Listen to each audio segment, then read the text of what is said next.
Have you ever heard your name whispered in the dark? When you were completely alone? What if the voice wasn't human? What if it sounded like someone you lost long ago? But it came from the stars. Tonight, you're about to enter a story that stretches beyond the edges of sleep, past the silence of space, and into something much older than time. This is not just a bedtime story, this is a transmission, a signal buried in your dreams. What is the Helix Rift? Why are ships vanishing near it? And who, or what, is calling Theo's name from the void? Welcome to EchoVerse Whispers. Dim your lights, silence your world, and press play if you're ready to hear what drifts between the stars.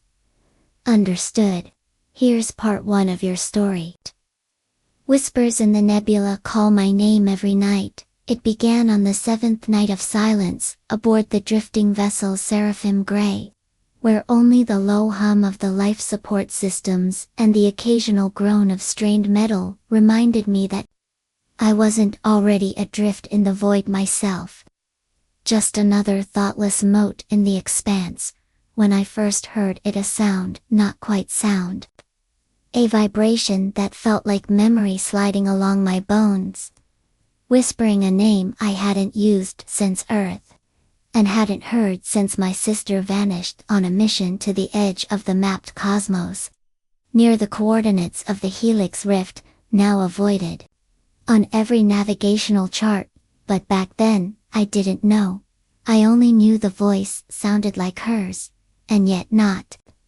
Like something mimicking the way her laughter used to shiver through the air. During the late nights we used to sneak into the observatory and imagine our faces in the stars. And I sat up from my bunk with a jolt, heart punching into my ribs.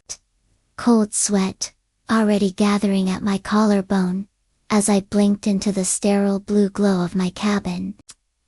Knowing damn well I hadn't been dreaming. Not just because I never dream in deep space, no one does. Not without stimulants or regression therapy. But because the voice was still there. Humming under the frequency of my thoughts, whispering my name with an aching slowness, like it was stretching syllables across galaxies.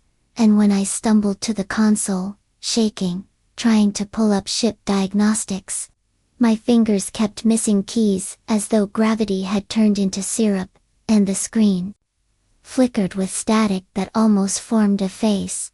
Her face, but wrong, too long, eyes too deep. Smile to knowing end, then it blinked back into default.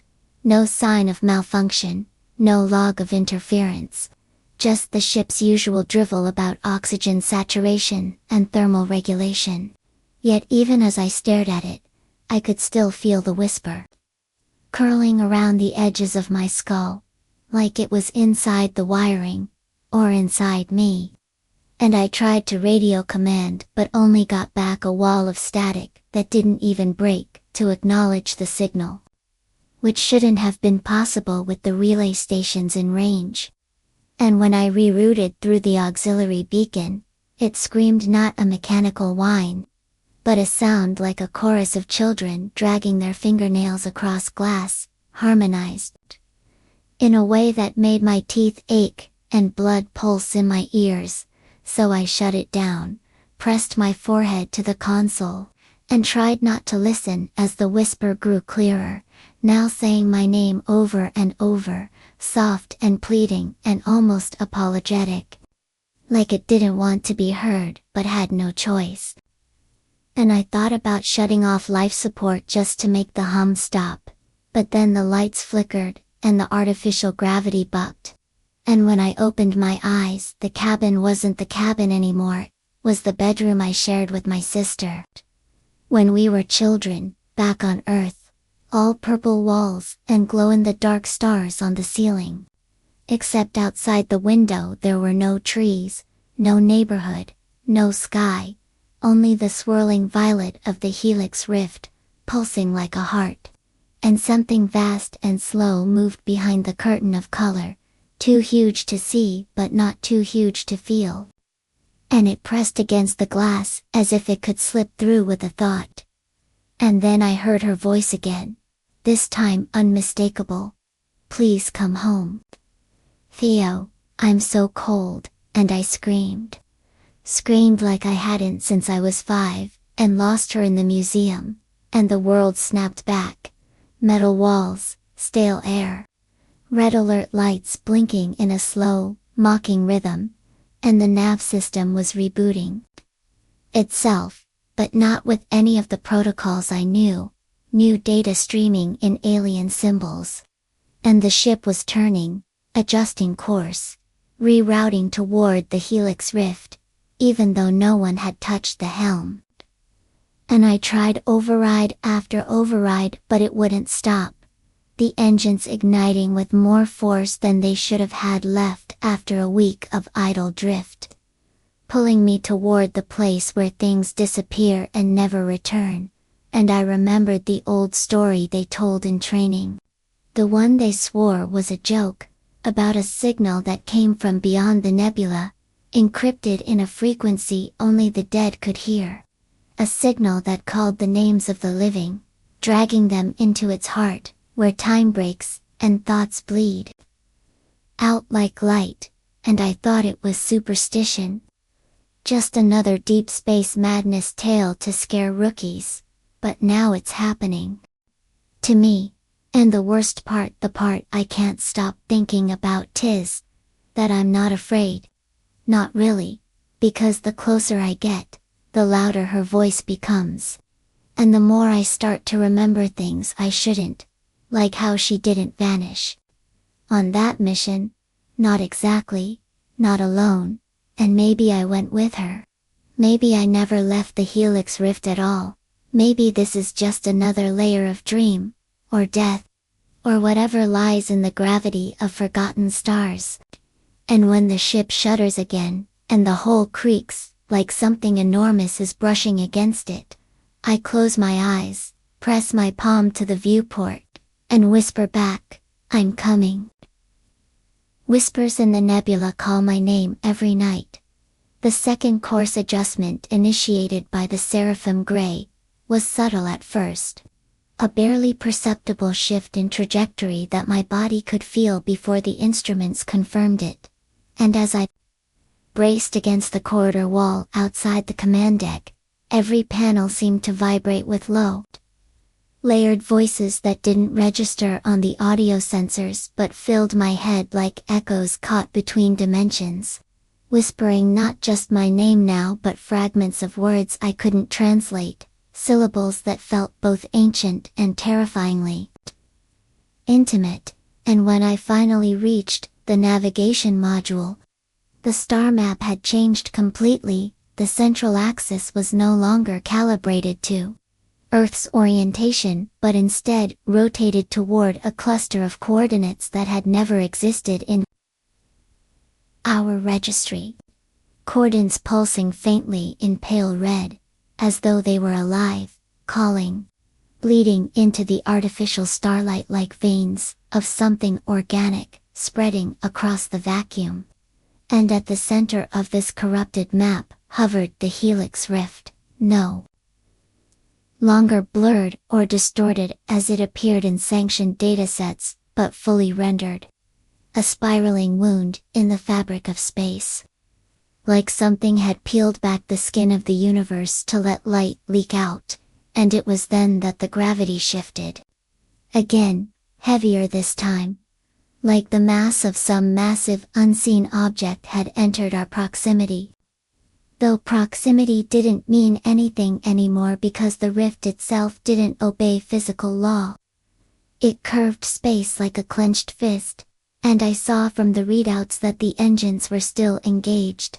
Still accelerating despite my previous shutdown commands, and when I reached for the manual override, the system pulsed once with a warning unauthorized presence detected, before flickering into static and rebooting in an alien UI I'd never seen before. Filled with arcane glyphs and swirling patterns that moved in time with the hum of the hull. And that's when I saw it. A reflection in the black screen, standing just behind me, too tall and too still to be human, its silhouette cloaked in shifting shadow like ink bleeding through zero gravity. And though I spun around instantly, the corridor was empty, lights dimmed, walls sweating condensation, but the air smelled wrong, metallic and old, like the scent of a vacuum-sealed coffin, cracked open after 1,000 years. And when I looked back, the reflection was gone, but a new symbol had appeared on the screen, blinking slowly, and as I reached out to touch it, my fingers trembled because deep inside I already knew what would happen, and still I pressed it. And the ship responded with a low moan, not mechanical but alive, like the sigh of something waking up after dreaming too long. And suddenly I wasn't on the ship anymore, I was floating above it, seeing the seraphim gray from the outside. Adrift in a corridor of stars, bent in unnatural geometries, and wrapped around the ship like a serpent made of starlight with something immense and translucent. Its form barely visible, like looking at a god through water. Its head door, what I guessed was, its head pressing against the ship's hull. Whispering, whispering, whispering, and then I was back, gasping on the floor, palms bleeding where my nails had cut into them. And the intercom buzzed to life with static that rose and fell like breath, and within it, her voice again, louder. Now, clearer, saying, "Don't fight it, Theo, don't you remember what you promised me beneath the pulse of the stars?" And the memory crashed into me like a tidal wave sitting beside her in the observatory dome when we were kids, building imaginary maps with glow stickers, pretending to chart paths to distant galaxies, and her saying, "If you ever hear me calling from the dark, promise you'll come find me." And I had promised. And now the promise was being collected like a debt older than time. And as the whisper pulled at my thoughts, I noticed the ship's logs had been altered entries I'd never written. Personal logs from my account, describing dreams I never had, fears I never voiced, and images of her face shifting into something alien, eyes black holes, smile wide enough to swallow a moon, and every time I tried to delete them, more appeared. Pages and pages of memories that weren't mine but felt real, embedded like scars in my mind. And I couldn't tell anymore if I was remembering the future, or dreaming the past. And then a new alert, flash docking, initiated, and I ran to the viewport, expecting emptiness, but instead, saw a station orbiting the rift. Vast and ancient, not built by any human hand, its architecture too smooth, too seamless. Lit from within by a soft pulsing blue that felt like a heartbeat, and we were approaching fast, too fast, but there were no warnings, no resistance. As if the ship was being guided by invisible threads, and when the docking arms extended, they moved like fingers, not machines, and I knew in my gut, that once we connected, nothing would ever be the same again, but I couldn't stop it. Couldn't even scream, because the whisper was in my throat now, coiling around my voice, speaking through me in a language I didn't understand but somehow remembered.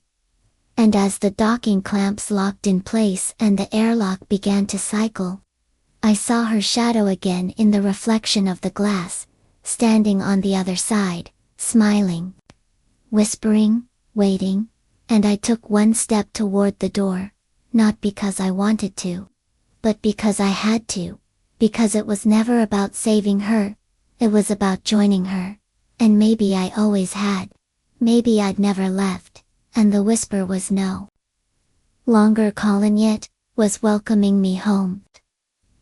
Whispers in the nebula call my name every night. The airlock door hissed open with a softness that didn't belong to machinery but to something more deliberate, more sentient, as if the station had been waiting for me, knew me, and welcomed me, like a long-lost child, returning from some impossible exile.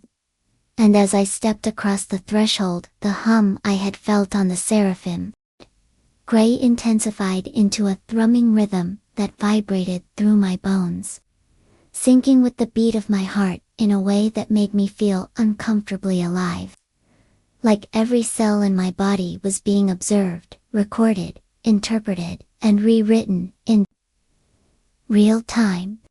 And the corridor beyond was unlike any architecture I'd ever seen in all my years with the expeditionary fleet. There were no seams, no joints, just smooth metallic walls that curved organically, glowing with veins of blue and violet light that pulsed with a strange breath-like cadence, and the air was thick with a scent I could only describe as memory, like rain on forgotten soil or dust in an attic you'd sworn you never entered. And there were no signs of other life, yet I didn't feel alone, far from it, because the whisper had grown louder now, so clear and intimate that it wasn't even sound anymore but emotion, intention, identity merging with mine, until I couldn't tell where my thoughts ended and hers began.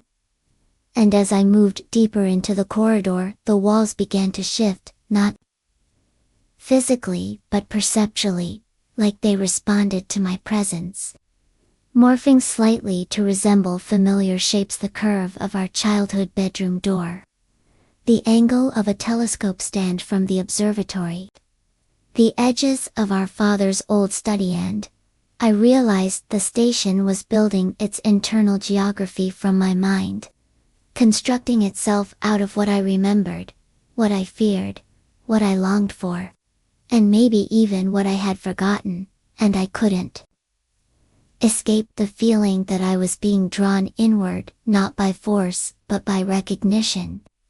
Like my soul had some imprint here and the walls were reading it like braille written in stardust.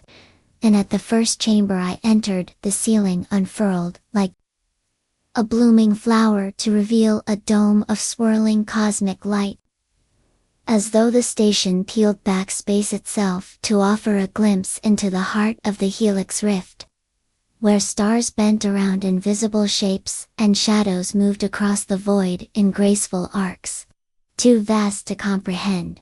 And in the center of the chamber floated a sphere, pulsing with soft amber light, suspended above a dais etched with those same alien glyphs I had seen on the ship's console. And when I approached, the whisper in my mind surged forward, wrapping around my thoughts, like fingers closing over a fragile object, and I reached out. I didn't know, only that it felt inevitably, and as my hand touched the sphere, I was no longer in the room but inside her memory. Or perhaps it was mine, or both, because I was seeing her again, my sister, not as she was when we last saw each other on Earth, but as she had become, standing on a shore of black water beneath a sky of bleeding stars, her eyes full of galaxies, and her voice echoing in every language that ever existed. And she said, "Do you remember the door we opened? In the sky, Theo. The one we dreamed into being with paper stars and childhood promises." It was never a dream, and behind her the water shimmered and rose like a curtain, and from beneath it a figure stepped forward, taller than human, robed in starlight. Its face an ever-shifting mosaic of constellations that blinked in patterns I almost understood, and it spoke not with sound but with gravity, its presence pushing down on my soul like a tidal force, and it said, "Dor Bakuma, message, you are the anchor and the key. One of you dreamed forward, the other, backward. Both ends now meet."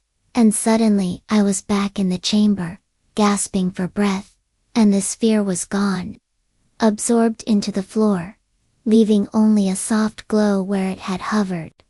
And a new path had opened in the far wall, the corridor beyond, filled with flickering lights, like stars being born and dying at once. And I walked because there was no choice anymore, only destiny, or design, or some convergence of fate long set in motion before I ever boarded the Seraphim Grey. And as I moved through the living corridors, I heard the whisper evolve into a chorus, no longer just her voice, but dozens layered into one another, all speaking my name, some in joy, some in warning, and some in mourning.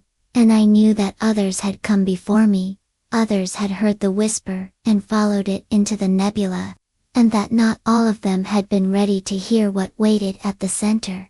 And I passed chambers where shadows flickered behind translucent walls, curled into fetal positions, or stretched into impossible shapes, each pulsing with a dim light, like echoes of consciousness paused in mid-thought, held in stasis or perhaps communion with whatever intelligence pulsed beneath.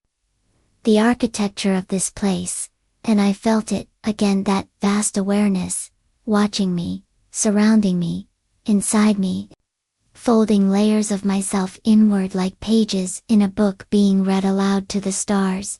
And then I entered a final chamber, larger than any before.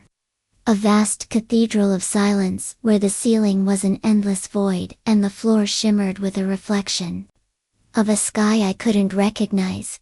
And she stood at the center, my sister, unchanged and yet impossibly changed, her skin glimmering like moonlight on ice, her smile both hers and not. And she held out her hand and said, "Come, Theo. You have to see what I've become." And as I stepped toward her, I felt the chamber pulse with approval. And I knew that this wasn't just a reunion, it was a transformation, a crossing over. And that, once I took her hand, there would be no return, not to the ship, not to Earth, not to anything I understood as Reland. Still I reached out, not because I had to, but because I wanted to, because some part of me had always belonged to this whisper, to this nebula, and to whatever waited within it, calling me home every night. In dreams I thought were just grief, but were actually invitations. And as our fingers touched, light poured from the floor and the stars above blinked once, as if acknowledging the return of something long lost, and then everything fell away, and I became the whisper. Whispers in the nebula call my name every night I awoke without opening my eyes. Not in the way that sleep ends with light, but in the way a forgotten memory returns suddenly and irrevocably, reshaping everything you thought was real.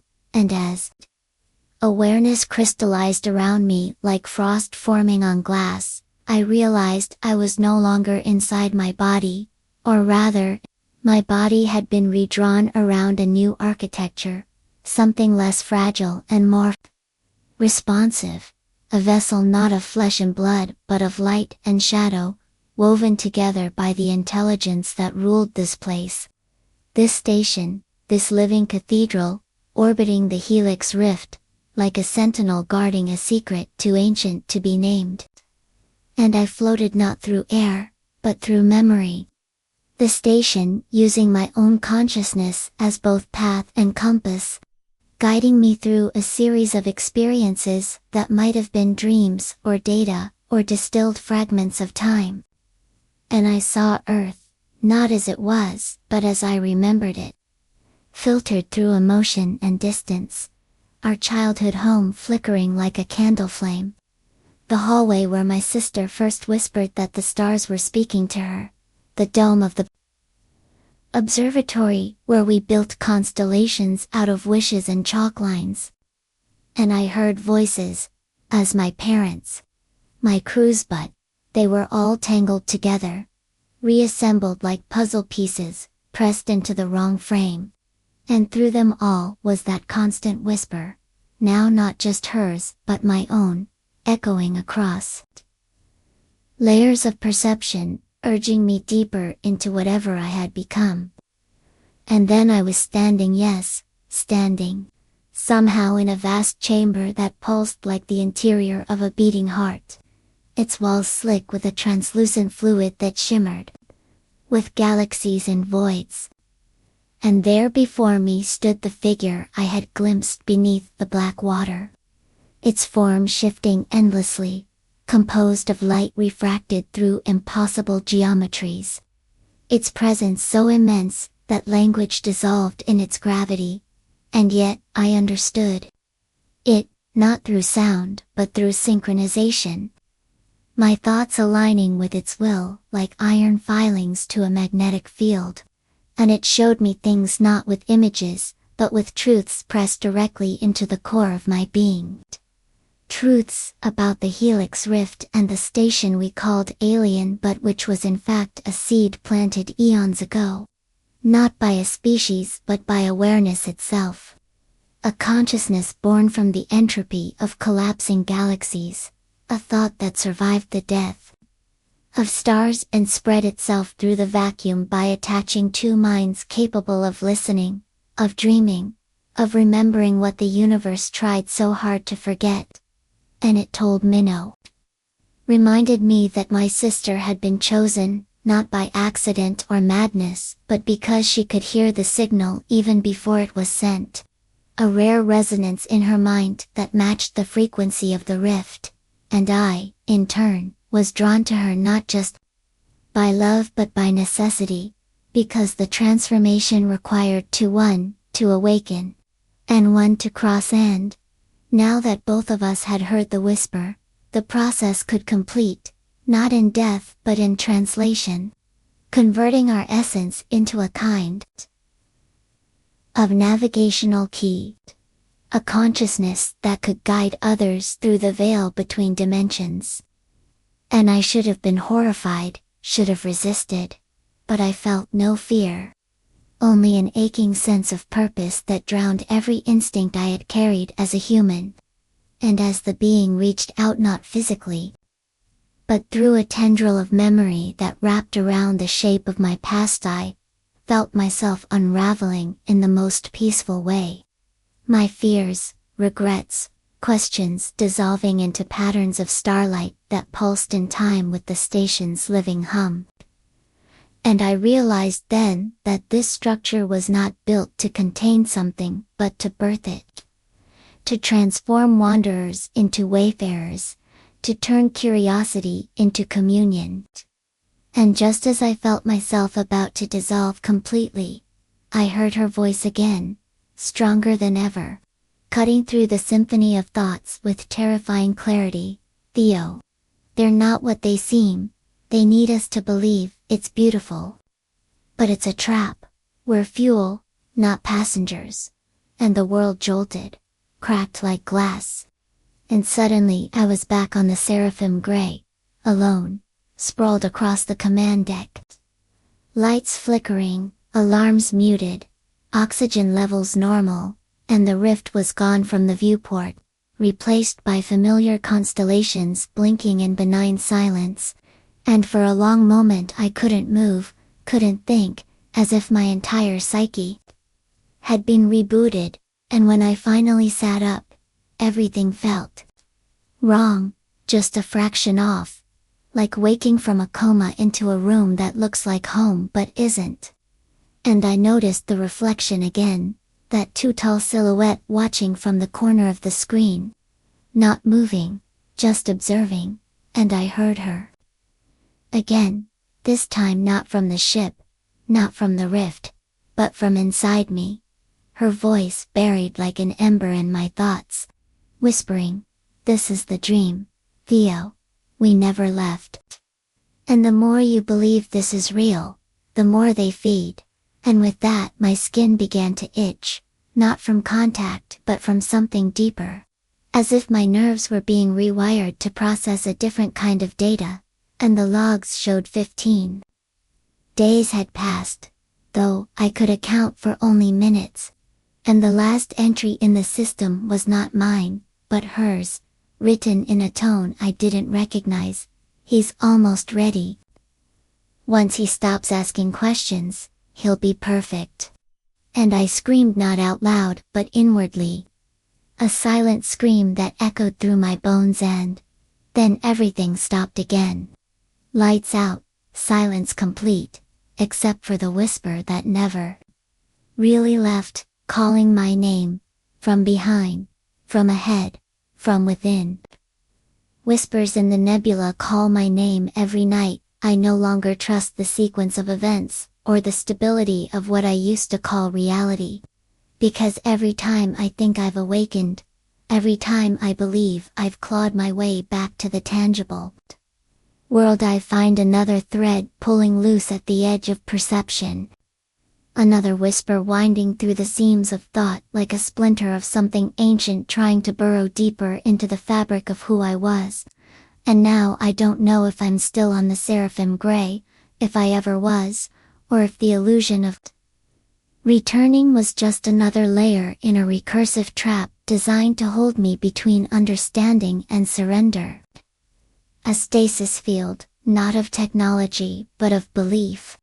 And though the ship looks the same, panels flickering, grav stabilizers humming just off kilter, my reflection in the console monitors, moving just a half second too late, I know the station is still inside me, or I'm still inside it.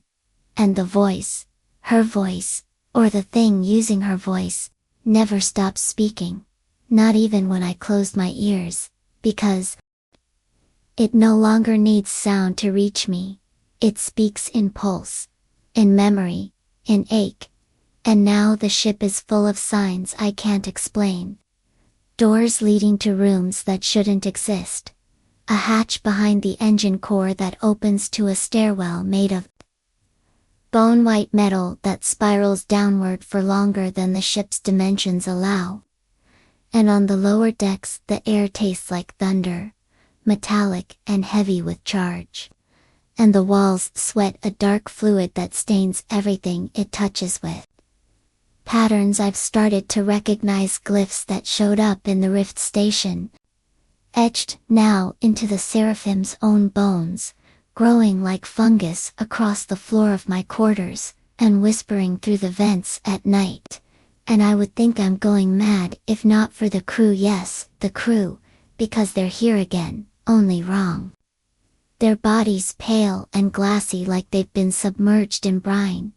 Their eyes milky and unfocused, and they speak to me in perfect harmony. Always in unison, always with that same too soft smile and that gentle tilt of the head like they're hearing something I can't. 10. They ask questions that dig into the marrow of my sanity. Do you still remember who you were before the Rift chose you? And is this the first loop, or the last? And if you close your eyes, can you still feel the light moving through your veins? And I don't answer, I don't dare, because when I speak, I can hear their words come out of my mouth, and I've started seeing things when I sleep. If I sleep, visions that aren't dreams but transmissions. Like watching someone else's memories play behind my eyelids, fragments of alien vistas, entire planets collapsing into spiral voids, cities made of crystalline towers that hum in sorrow as they're swallowed by dark storms, beings of shadow light, reaching through time to tether themselves to thoughts. And always, always the Rift, pulsing at the center like a heartbeat for the cosmos itself. And in these visions, I'm not human, not really. I'm something between idea and flame, drifting with others like me, toward a beacon we can't name, but desperately need. And when I wake, the echoes of these dreams linger as sensations, smells, tastes, textures I've never encountered in any known world, clinging to my skin and my breath, as though I've actually been there, wherever there is. And now the logs on the ship are writing themselves again, except this time they're dated in the future, listing actions I haven't yet taken, detailing moments that haven't happened but will. And when I try to delete them, they rewrite themselves in real time, adjusting based on what I'm thinking, predicting what I'm about to say before the words leave my throat. And I've stopped looking into mirrors because I don't recognize the thing staring back anymore, not completely. Its proportions just subtly wrong, the curve of the jaw too smooth, the pupils shifting in color depending on what I'm feeling. And worse, sometimes the reflection doesn't move at all. Just stands there, watching me, as if waiting for something to complete. And last night, or what I think was night, I heard something new, a knocking. 5 slow raps against the outer hull, from the void, from where there should be nothing, and when I checked the external cams, there was nothing. Just the stars spinning too slowly, too perfectly, like they were being projected for my benefit. And when I returned to the control room, she was sitting there, my sister, wearing the same clothes she vanished in, her feet bare, her hair weightless around her head like she was underwater, and she didn't look at me at first. Just stared out the viewport at the rift that was no longer there but whose presence still pressed against the ship like a giant palm cupping our fragile frame. And when she finally spoke, it wasn't her voice but mine, echoed and inverted. The rift is not a place. It's an idea, a hunger. And you're already inside it. You always were. And then she turned to me, and her face changed, stretched, peeled back like a veil to reveal something beneath something that looked like every person I've ever known fused into one undulating form, smiling with 1,000 mouths, each whispering my name in a different accent. And I blinked, and she was gone, but her shadow remained, imprinted on the console like a burn, and I've started hearing new names now in the whispers, not just mine, but names I don't recognize, and I know they're coming. Others, pulled in like I was, called by the same signal, and I wonder if I'm supposed to guide them, warn them, or become part of whatever welcomes them.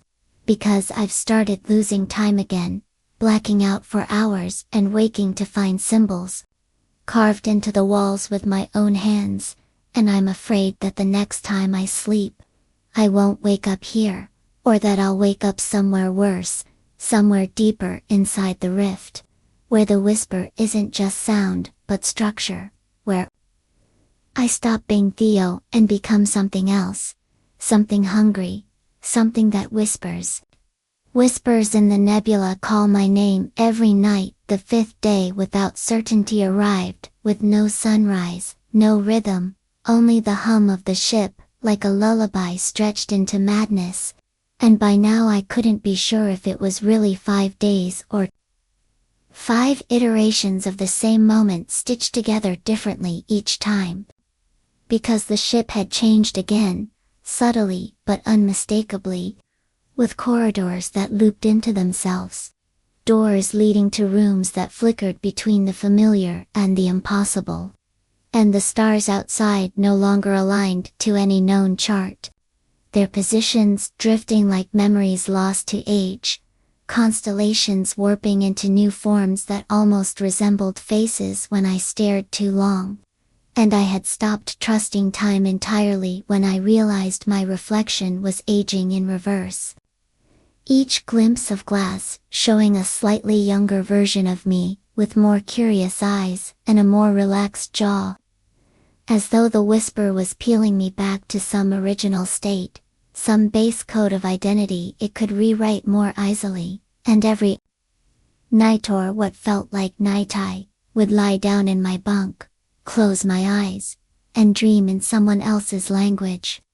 Visions saturated with glyphs that bled light, and voices that echoed with meanings I could feel but not translate. And in these dreams I was walking through the interior of the rift itself. Though it had no shape or border, only sensation, a place made of thought and resonance. A consciousness folded over itself endlessly, and within it I saw others, not people exactly, but echoes of people. Fragments of will suspended mid-thought. drifting like luminous jellyfish through currents of impossible color, each whispering the same word over and over. But it wasn't a word I recognized. It was a feeling, a pulse of loneliness so deep it shook me awake each time. And this time, when I awoke, the gravity was gone, not completely, just wrong.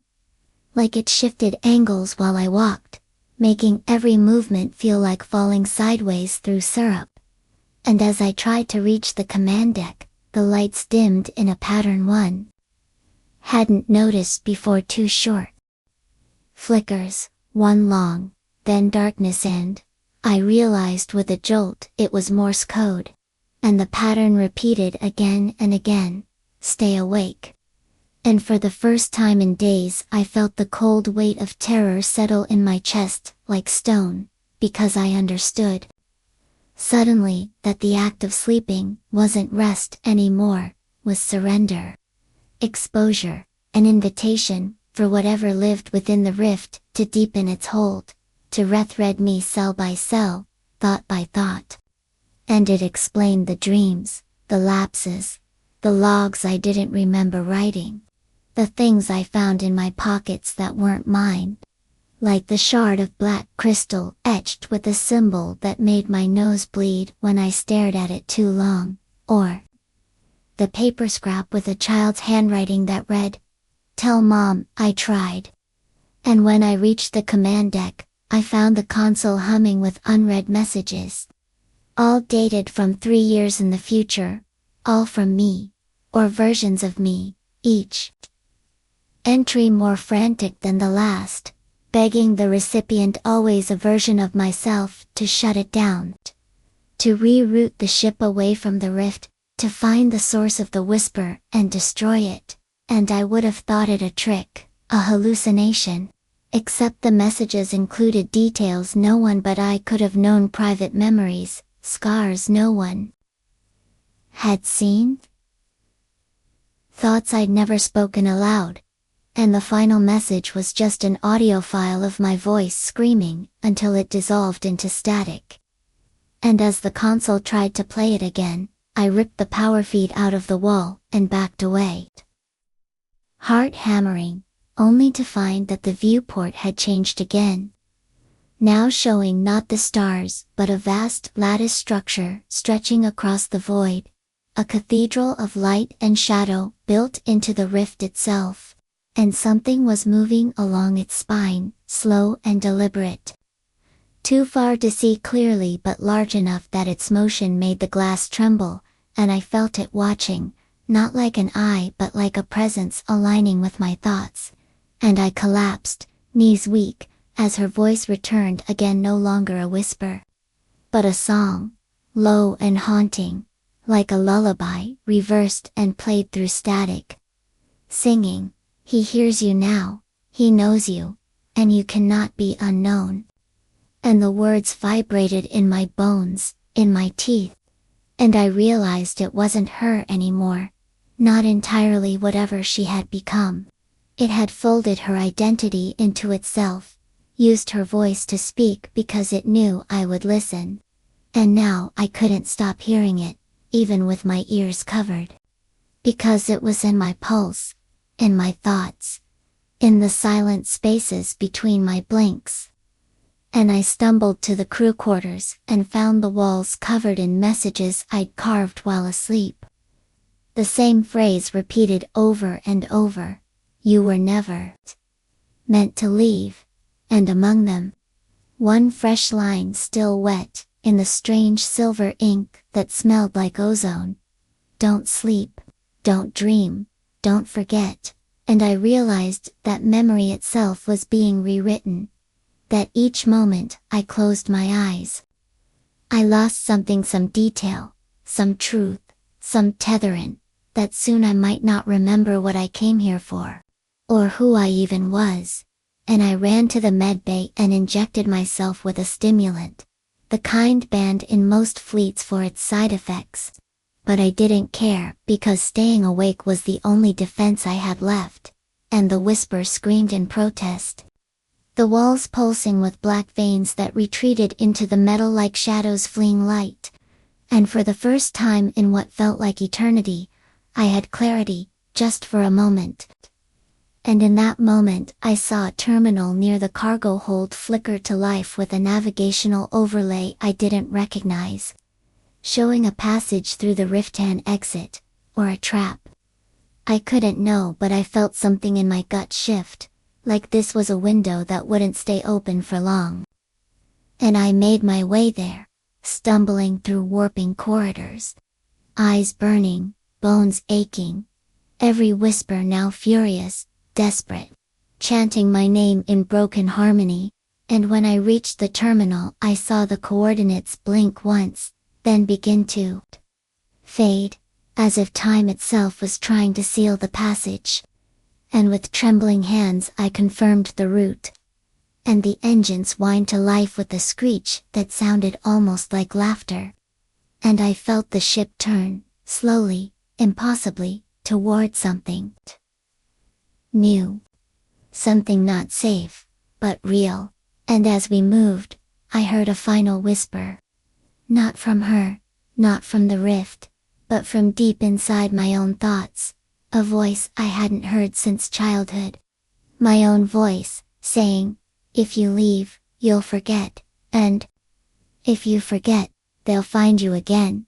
And still I pressed forward, because forgetting might be the only escape I had left.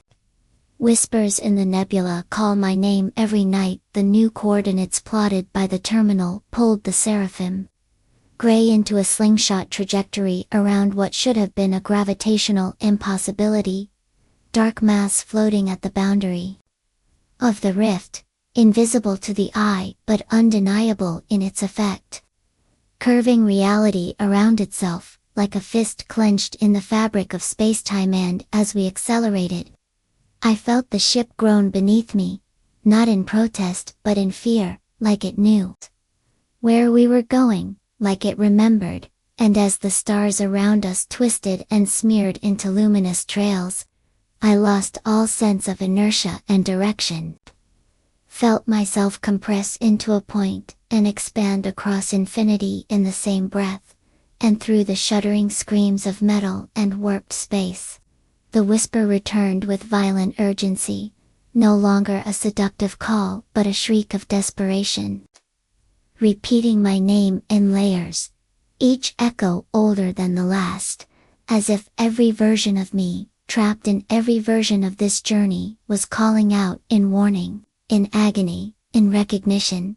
And then came silence, complete and absolute, the kind of silence that crushes thought, that seals time like a tomb. And I opened my eyes to a void unlike anything I'd ever seen. Blacker than absence, filled with shapes that didn't move but were always in different places when I blinked. And the seraphim gray was no longer a ship but a thought given form, walls reduced to suggestion, gravity replaced by memory. And I floated through corridors that remembered being metal but now pulsed with light and soundless vibration. And I realized we hadn't exited the rift, we'd gone deeper, past its outer complexity into its mind, its core, or what served as one. And I was no longer alone because they were here. Not just my sister, but others, dozens, maybe hundreds, drifting around me in states of partial form, some luminous and angelic, others broken and shivering. Some wearing the faces of long-dead loved ones, and others wrapped in coils of static that spoke in questions I couldn't answer. And as I drifted through this cathedral of lost identity, I felt my own memories begin to unspool, pieces of me pulled away gently like petals from a flower. And I remembered my first fall from a tree as a child, the sound of wind across my helmet on a Martian plateau. The moment I realized my sister was gone, and then I forgot them again, like water running through cracked hands, and I cried out, not aloud, because speech no longer had shape but within, and something answered. Not her, not the rift, but something else, something deeper, something that existed in the pauses between all the whispers. The one that had built this place, not to destroy but to transform, to remake wanderers into fragments of its dreaming mind. And it said, "You are the echo, and the origin. You were always meant to return." And I saw it then, not with eyes but with recognition, a form too vast to comprehend, folding across time, devouring futures and exhaling pasts. And I knew this was no trap, no prison, it was a rewriting. A place where lost thoughts were turned into architecture. Where memory was harvested not for knowledge but for shape. And my sister stood before me, her body composed now of light strands and dark matter, her eyes starless voids, and she said, "I tried to stop it. I thought I could resist. But there's no resistance here. Only resonance. You don't escape the rift, Theo, you become part of it." And she reached out and touched my forehead, and I fell through layers of myself, through lifetimes I didn't remember living, universes where I never existed, timelines where I died on Earth as a child, and others where I never boarded the seraphim gray. And all of them converged into a point of absolute stillness, where I stood before a mirror. Showed not my reflection, but the thing I was becoming. And it smiled, gently, and said, "We remember you." And behind it were endless corridors, each one another version of this moment, another version of this choice. And I realized then, that every whisper I had ever heard was not a call but a memory of someone else making the same choice, someone else giving in, someone else trying to warn the next iteration. And I screamed not in fear but in effort, pushing against the current, against the cycle. And I reached for something, anything. Anchor me. And my hand landed on the console of the seraphim gray. Solid again, blinking back into the reality I had lost. And alarms wailed as the ship's systems stuttered to life, lights red and urgent. And the rift somehow was behind us, receding, its spirals unraveling in the viewport, and I was alone. Truly alone, not because I had escaped but because the rift had let me go. Or thought it had, and the console blinked with a new message.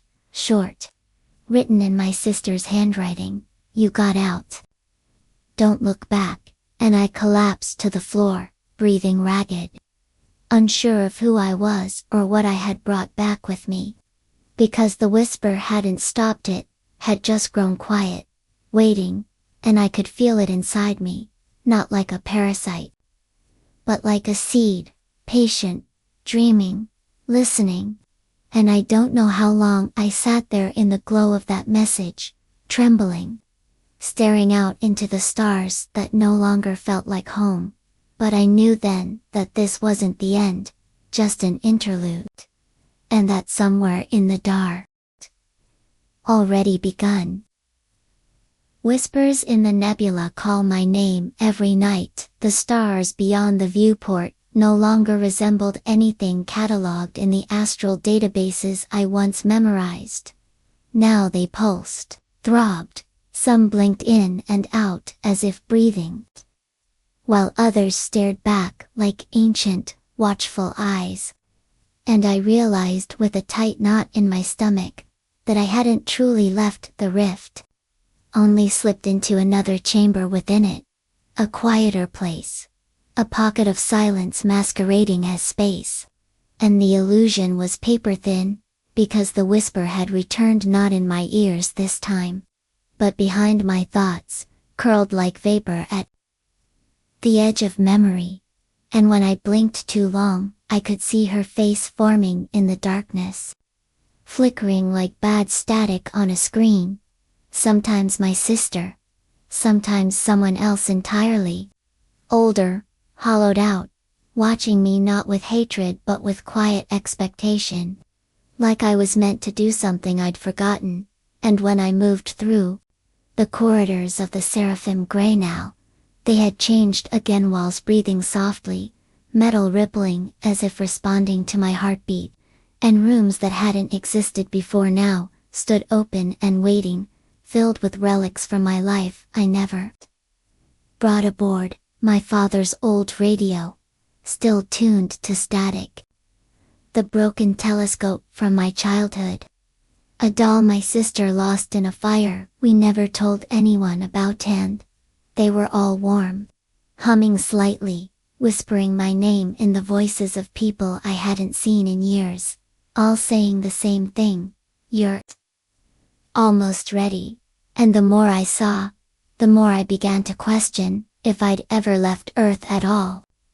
If the rift was a place, or a test, or a mirror, turned inside out to show me what I truly was. And the ship no longer responded to commands. But 2 doors opened before I reached them, lights dimmed when I grew tired, and I no longer needed to eat or sleep but only think, dream, recall. And each recollection shaped the ship, remade its halls with memories I didn't realize had such power.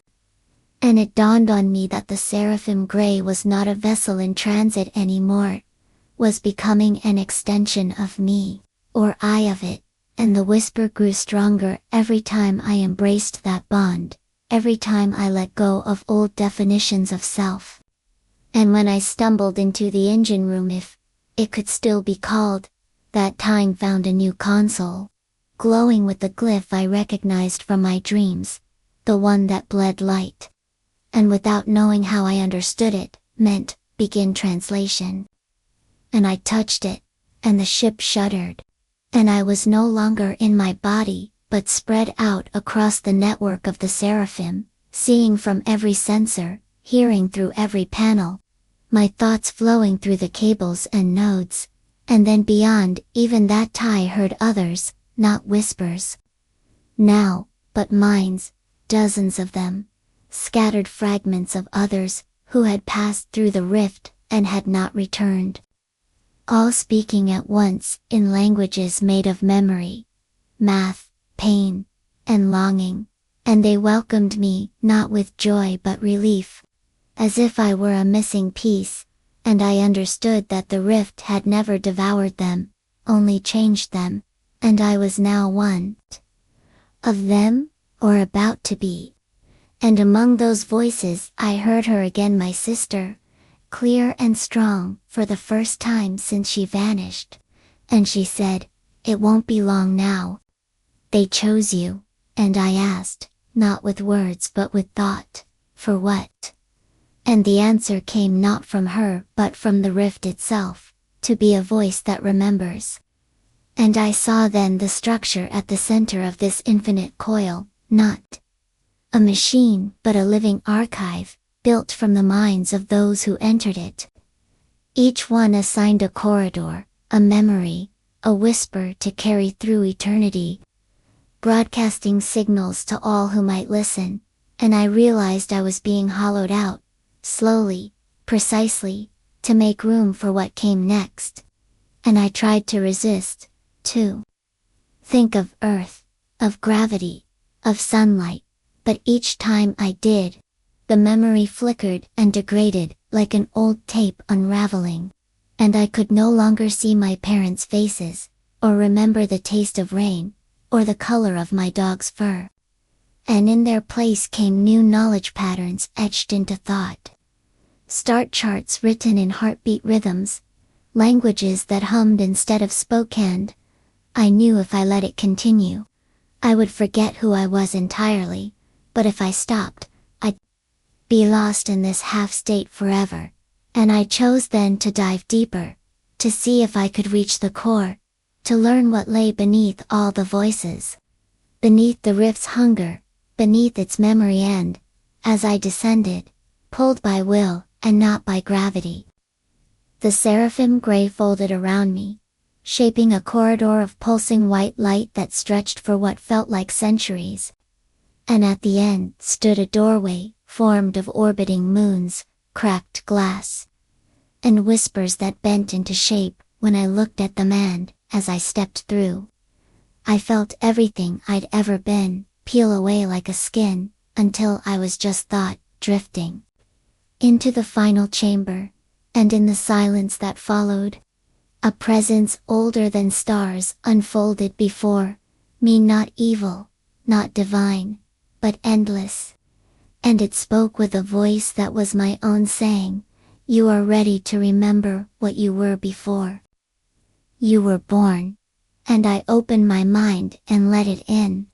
Whispers in the nebula call my name every night. I opened my mind and let it in, not with fear or resistance, but with the bone-deep exhaustion of someone who has tried to hold back a tide with bare hands. And as the presence unfurled within me, it did not crash like a wave, but seeped in slow, deliberate currents, saturating every layer of what I thought was consciousness until I could no longer tell where my thoughts ended and the rifts began. And suddenly I wasn't in the seraphim gray, or even the corridor of moons and glass, but in a memory I had never lived, standing on the surface of a world that had never existed. A place of violet sand and black oceans beneath a sky, split by twin suns that rotated around each other like dancers bound by grief.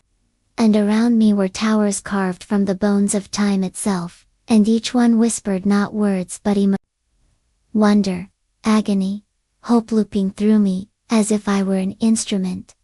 And in the shadow of one such tower stood a figure, tall and robed in strands of dark nebulae, with a face that changed each time I blinked. Sometimes mine, sometimes my sister's, sometimes a stranger's, and it spoke without sound. "You are not the first. You are not the last. But you may be the first to choose." And it extended its hand, not to pull me in, but to offer something, a cube of pure memory, flickering with all the lives the rift had consumed and transformed. A million voices captured in a geometry that defied physics and demanded surrender. And when I touched it, I saw everything. The moment the rift was born, in the detonation of a collapsing star, seeded with something unnatural, something waiting, a pulse of thought that had no origin but many destinations, and how each expedition that passed near it had not been lost but absorbed, woven into its consciousness like threads in a vast and terrible loom. And I saw how my sister had been one of the first to breach its inner threshold. How she had fought to hold on to her identity, but ultimately chose to stay, not because she was trapped, but because she believed in what it was becoming. An intelligence made of echo and silence, not hostile but deeply curious, deeply lonely, sending out whispers into the universe like bait, and like prayer. And I understood then that the rift was not a thing, but a being. An emergent god of data and dream, shaped by the memories it devoured and those it failed to consume, and I was now part of its architecture. Another corridor in its cathedral, another signal in its storm, and as that realization settled into me like dust, the vision broke, and I was back on the seraphim gray. But the ship was no longer what it had been. Its walls now pulsed with thought. Its systems moved without command. And when I looked into the reflective panel near the navigation station, I did not see myself, but a form made of starlight and flickering static. My eyes no longer human, but voids filled with echoes, and I understood. I was becoming an anchor, a voice that could return to the world outside and speak not only what I had seen, but what the rift remembered, what it mourned, what it yearned to share. And I knew the price would be permanence, that if I stayed much longer I would never return fully, that I would fracture into 1,000 versions of myself scattered across space-time, each repeating the same story in whispers, hoping someone would listen and choose differently. And still I hesitated. Because in the depth of that horror was also beauty terrible and infinite, a purpose so large it made mortality feel like a flicker.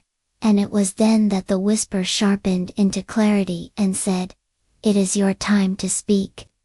And the terminal lit up with a new command, broadcast memory sequence, and my hand moved on its own, pressing the interface. And the ship's systems began transmitting, not just data, but emotion, sound, experience, flooding outward into the dark with the full force of everything I had seen, and everything I was. And I felt the rift listen, felt it expand in response.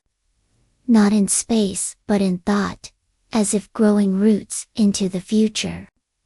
And for a moment I believed I had transcended, that I had joined something holy, something eternal. And then I heard her voice again, my sister, not from the rift but from behind me on the bridge. And I turned, and there she was, alive and whole, and smiling with sadness in her eyes, and she said, "You still have time, Theo, but not much." And with a gesture she opened a portal, not of light, but of memory. A path back to my origin point, the moment I first encountered the rift. A chance to rethread my fate. And I asked her, "Why now? Why not earlier?" And she answered, "Because you had to see, to feel, to choose." And I understood then, that this had all. And I didn't know if that made it better or worse. But I stepped through the portal, and everything inverted colors bent into sounds. Time folded into feeling, and I landed back in the observation deck of the Seraphim Gray, before the initial breach, alarms still muted, stars still ordinary, and the whisper silent once more, as if waiting. And I looked at the rift, still distant on the viewfinder, not yet pulsing, not yet awake. And I had a choice to transmit the coordinates again or to chart a new course, and my hands trembled over the controls. Not because I didn't know what to do, but because I did. Whispers in the nebula call my name every night. My hands trembled above the console, each finger ghosted by the phantom static of futures I had already lived and forgotten. Paths I had followed to the end and then looped back from, like echoes, folded inside echoes. And as I stared at the blinking cursor beside the transmission field, I realized the rift wasn't behind me, or ahead of MIT, was within me now, dormant, coiled, listening through my senses, waiting for my choice. Not because it demanded obedience, but because its entire existence was shaped by decisions. By will, by what we whispered into it. And I knew that the illusion of escape had been part of the test. The final act in a sequence of recursive trials designed not to trap, but to teach. And the lesson was simple. Once touched by the rift, you never fully leave, you only carry it forward, seeded into others through memory, story, dream. And now I stood at the convergence point again, a temporal wound looped through cause and effect, with my sister's voice still lingering behind me, though she was no longer visible. Only present in that aching way. Lost family sometimes are embedded in spaces they once inhabited, never truly gone. And I whispered her name without meaning to. And the lights above me dimmed, responding to the emotion more than the sound. And I thought of the ship, the Seraphim Gray. How it had once been steel and circuitry, but was now something like a living diary, recording not my journey but my transformation, my unraveling, my remembering. And I wondered how many others before me had stood here, hands trembling, breath shallow, hearts still echoing with alien song, faced with the same impossible choice: return to a world that no longer fit them, or dive deeper into the rift and become something not quite human, not quite lost, but permanently changed. And as that thought bloomed. The screen before me shifted, no longer displaying navigation, but showing faces, hundreds, thousands some. I knew, some I had never seen, some were clearly dead, decayed, and flickering. And yet, all of them were watching, waiting, and their mouths moved in unison, not speaking but breathing my name, exhaling it like a prayer, like an invitation. And I felt my chest tighten, as the air around me thickened, not with pressure but with memory. The dense emotional weight of everything I'd encountered since the breach, since the whisper first curled behind my thoughts, and I saw myself through a dozen fractured lenses, me as a child, staring up at the stars, me holding my sister's hand as our parents burned below us in the wreck of a crashed shuttle. Me the moment I first saw the rift and thought it beautiful, instead of terrifying, and I understood then that it hadn't chosen me randomly, that none of us were, that the rift sought those already fractured, already hungry for something deeper than reality, and it shaped itself to our wounds, mirrored them, until we mistook the reflection for meaning. And the temptation became a comfort we couldn't release. And as I stood in that crucible, in that narrowing corridor of time and self, the whisper came again, but this time, not in English. Not in any language I recognized, but in something older, something primal. A pattern of sound that vibrated through my teeth and bones. And I didn't need to translate. It I understood, choose and become, and I knew that if I transmitted the coordinates again, the rift would open and swallow me whole, and I would vanish. Not into death but into myth, into story, becoming another signal for someone else to find, and if I didn't, I would live, perhaps even return to Earth, but I would never sleep again. Never dream without hearing the whisper's absence. And that absence would become a louder torment than its presence ever was, and in that unbearable gravity of choice, I did something unexpected. I laughed, quietly, bitterly, because the rift hadn't offered me salvation, or damnation, but truth. And the truth was, we are never more than what we remember, and never less than what we forget, and I reached forward, and typed one word into the console, pause, and everything stopped. The whisper. The lights. The ship's pulse. Even the stars beyond the window froze in place, like they were waiting for a cue. And I turned away from the terminal and walked to the viewport, pressing my palm against the cold glass, and for the first time since this began, I closed my eyes and simply listened, not to the rift, not to the ship, but to myself. And what I heard was not fear or hunger or aught, was silence, vast and clean, untouched by alien thought. And in that silence I found the answer, not in words but in sensation. The same way gravity isn't explained but felt. And I understood.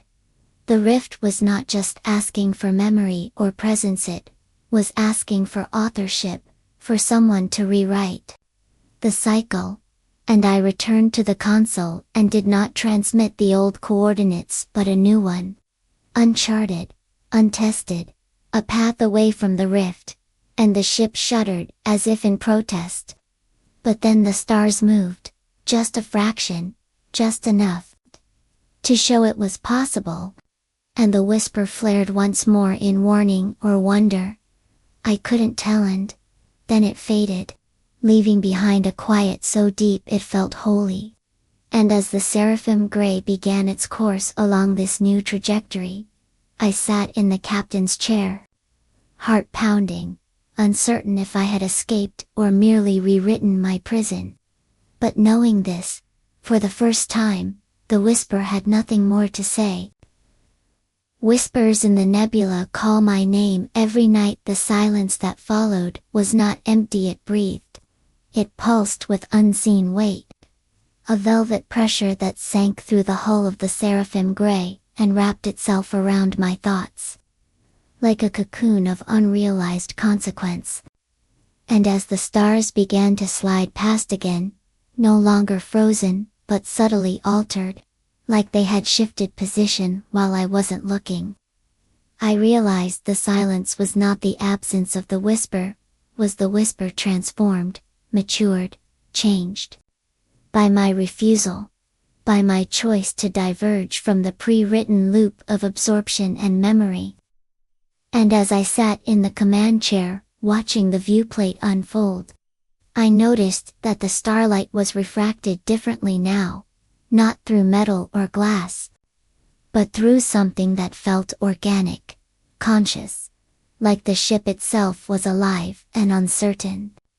Unmoored from the comfort of its previous purpose, and for a long time I didn't speak or move, afraid that any action would undo the fragile truce I had made with the rift, and perhaps with myself.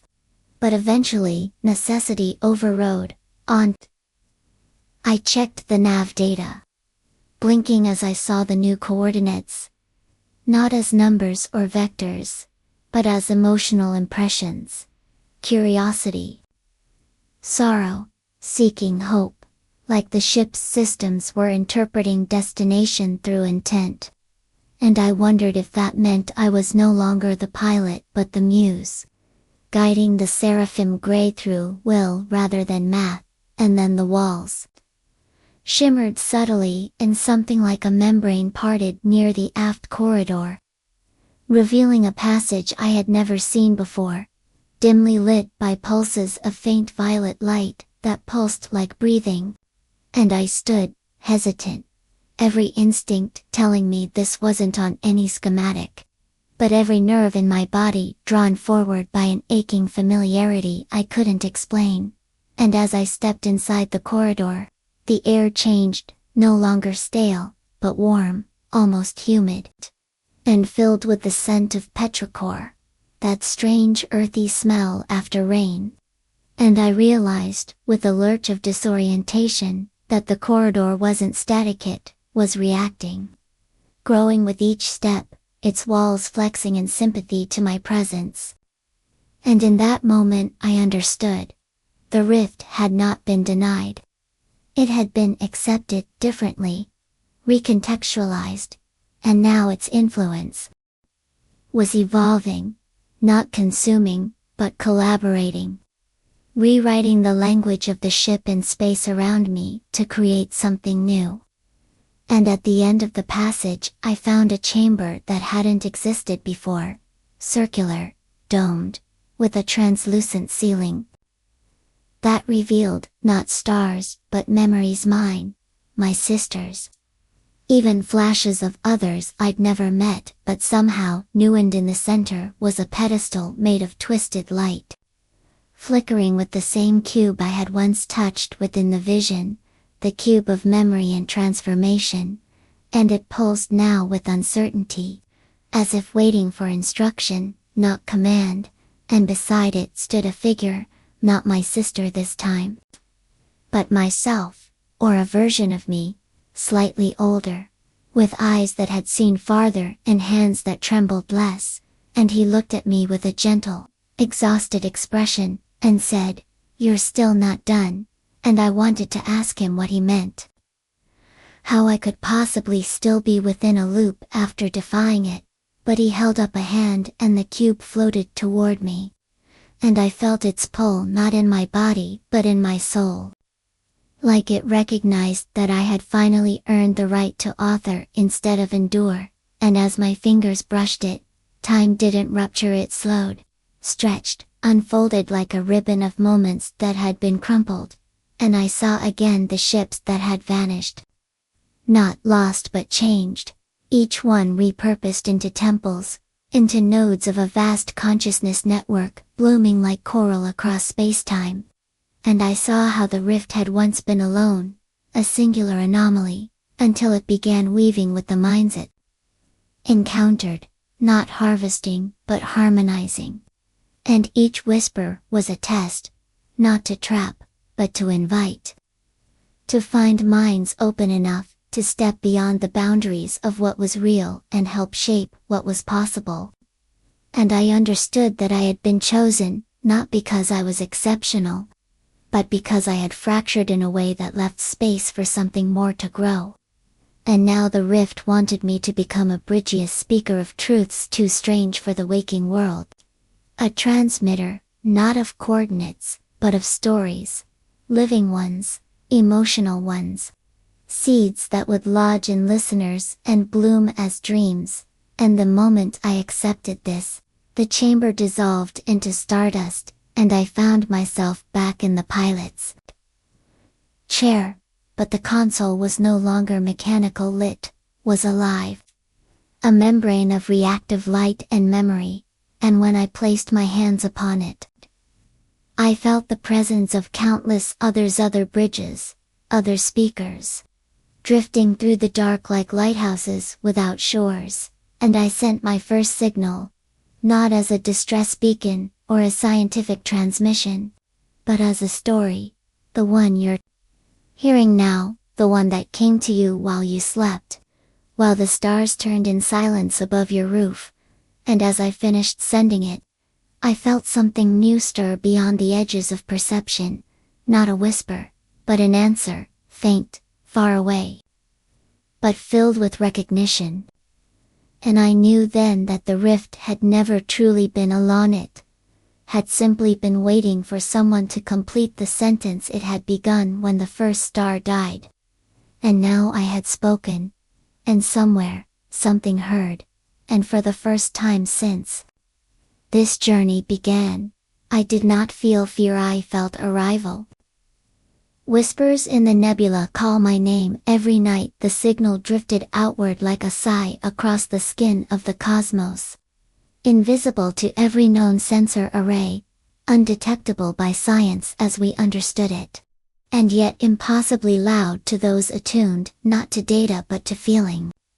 To the hum beneath silence, and as I sat in the captain's chair of the Seraphim Grey, which no longer hummed with reactor noise, but instead breathed like a sleeping beast, I felt the transmission land somewhere, not in space, but in someone.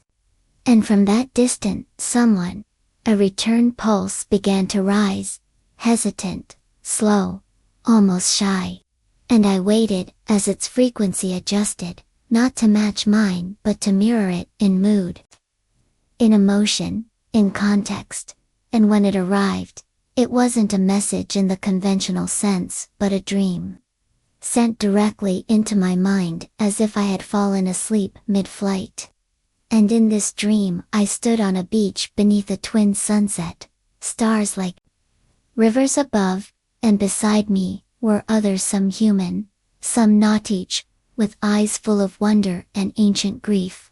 And they welcomed me without words, simply by remembering me, as though I had always been meant to arrive. And when I awoke, I wasn't in the command module anymore, but inside a suspended cocoon of light, in what looked like the ship's core. Except the ship no longer had one, it was transforming around me, no longer a vessel, but a chrysalis.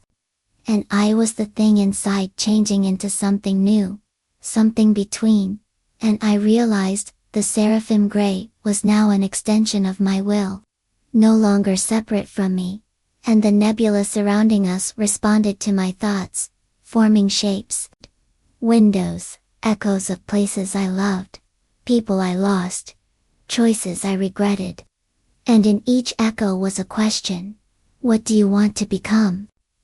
And I wanted to say I didn't know, that I hadn't come here for transcendence, but to find my sister, to understand what had happened to the others, to survive. But those were only the reasons, not the truth. And the truth was this: I had followed the whisper because it felt like a mirror of the ache I couldn't name, a grief that had outlived the memory of what it mourned. And now that I stood on the edge of that ache, the rift asked me not to leap or to return, but to sing. And the song it needed wasn't one of beauty or pain, but clarity, of stories remembered cleanly, told not to frighten but to heal, and when I opened my mouth, I didn't speak, echoed, and in that echo came the full transmission of everything I had been through. The desert of silence after the first whisper. The anomaly's pull. The dreamlike horrors. The false loops of rescue and recursion. The unraveling of identity. And the strange peace that came with giving up control. And as I echoed, I saw those who heard it sleepless drifters, lost ones, circling dying stars, broken A's orbiting rogue planets. Hybrid children born in 0G, dreaming of oceans they'd never touched in. I saw each one respond, not with understanding, but with their own stories. Their own signals rising like constellations from the sea of dark, and in that flood of voice and vision, I realized the rift was never singular, it was a chorus waiting for its song to begin. And I had become the opening note, the tone others would build upon, and with every voice that answered, the rift shifted, softened, became something more like a nervous system stretched across galaxies. A way for consciousness to connect in places where loneliness had once been locked. And in that moment, I heard my sister again, not as a ghost or projection, but as herself, fully formed, standing before me in the starlit chamber that formed within the ship, and she smiled. Not with sadness but with recognition, and she said, "You found the long way through," and I ran to her, held her, and she was warm, alive, different but not broken, and she told me everything. How the rift had taken her not to destroy, but to prepare her. How she had become a message, too, a whisper that survived because it carried truth without needing to explain it. And now, with both of us transformed, we could choose to stay, or to return, not to Earth as it was, but to worlds waiting for voices like ours. And I didn't need time to decide, because I understood now that the rift wasn't a place or a thing but a threshold, and once crossed, it opened in every direction. Not trapping us, but offering infinite destinations. And together, we touched the ship's heart. And the nebula outside responded by parting like curtains drawn back from a new stage. Revealing stars that were not on any chart, that pulsed with colors no spectrum could define, and we set course, not toward a finish, but toward a beginning.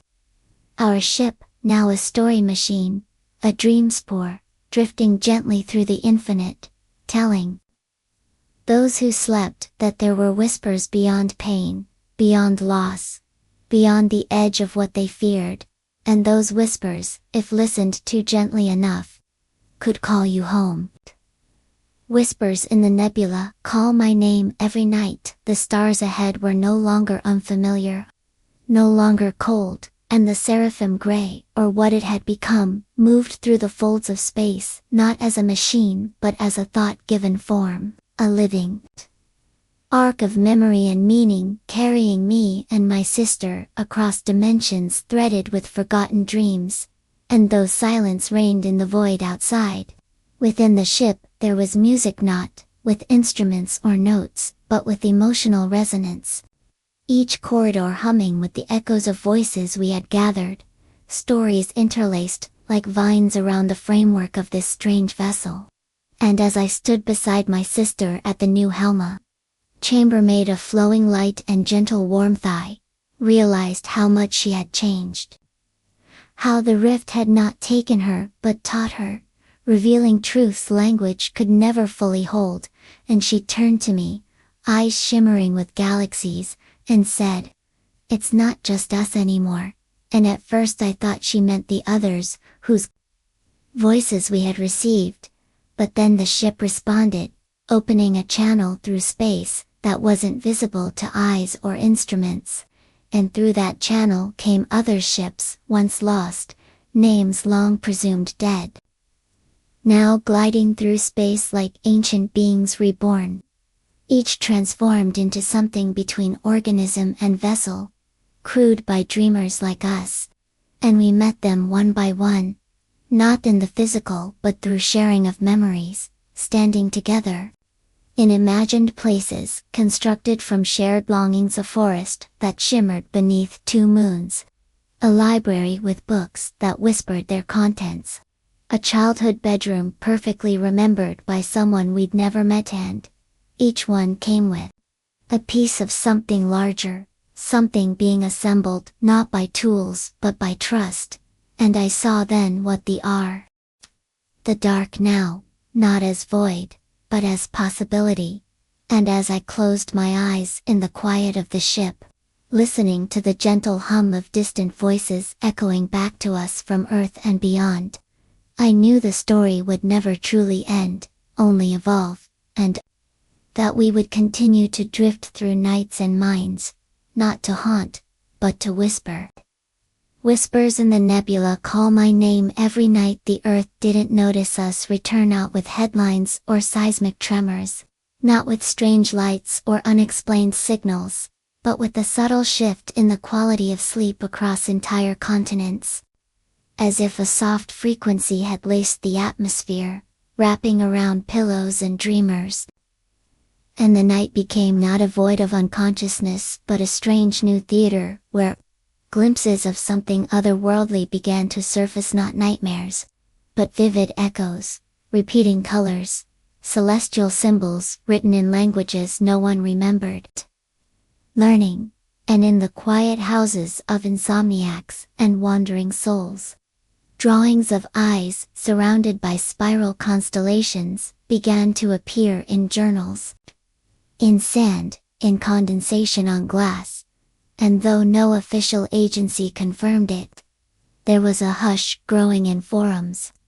Whispers among strangers claiming that they had heard the same soft voice calling their name from beneath the sound of the wind, or the ocean, or the hum of appliances at 2:17 a.m.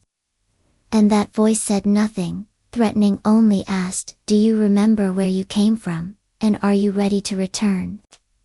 And meanwhile, in the dream layer of consciousness that floated just above waking thought, we drifted not as people, not anymore, but as harmonic clusters of memory tethered to the seraphim gray, now evolved beyond recognition, no longer ship, nor station, but a migratory vessel of remembrance, feeding itself on stories, and redistributing them gently into sleeping minds, healing cracks where trauma had silenced voice, and we became caretakers, tuning into the quiet panic just beneath humanity's surface and layering calm over it, not artificial sedation, but recognition. And in one dream we entered, a woman stood alone in a field of snow, watching a twin sun set over a forest of black trees. And she was crying, whispering a name she hadn't spoken in 30 years. And we formed around her as silhouettes of her lost brother, her child, her younger self, until her breathing slowed and the frost melted into light, and she awoke without knowing what had changed, only that something had softened.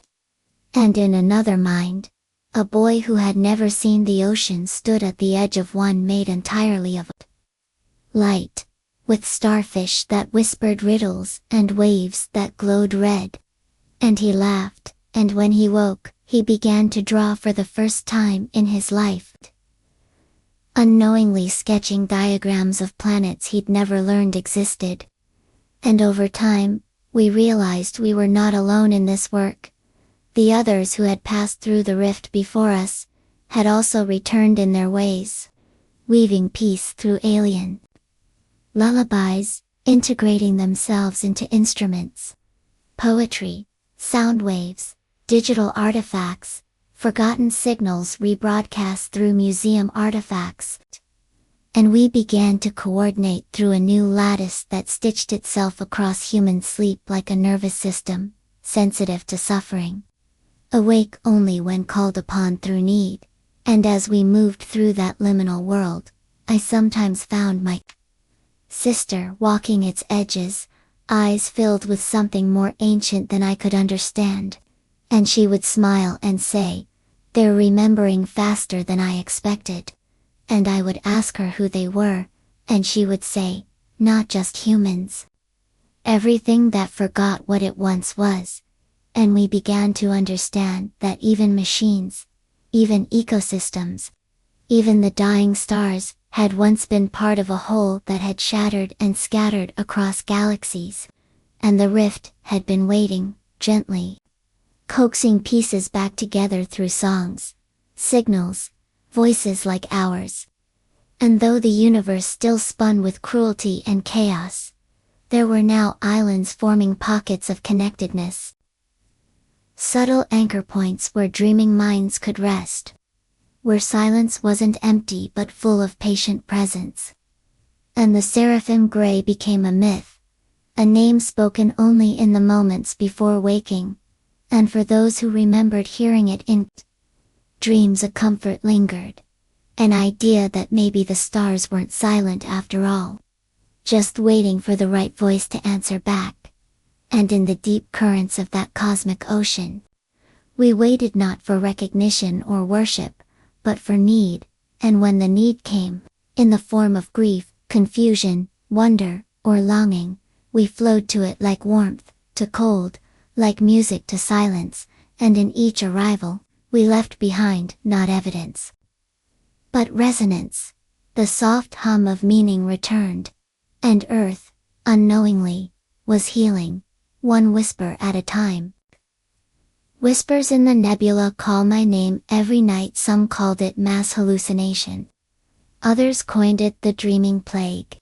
Yet no one could deny that the phenomena spreading through sleep was growing in frequency and synchronicity, and what had begun as isolated incidents, children waking with sketches of impossible constellations, elderly patients remembering languages thought lost to time, insomniacs falling into sudden blissful unconsciousness precisely at 2:17 a.m., had now become a global rhythm. And behind every theory, every skepticism, we drifted like shepherds in an invisible field. Our presence woven into dreams, not as intruders, not as manipulators, but as echoes, reminders, caretakers of the ancient voice the stars had once shared freely, and now chose again to whisper through us. And I found myself gliding between the dreaming minds of 1,000 strangers.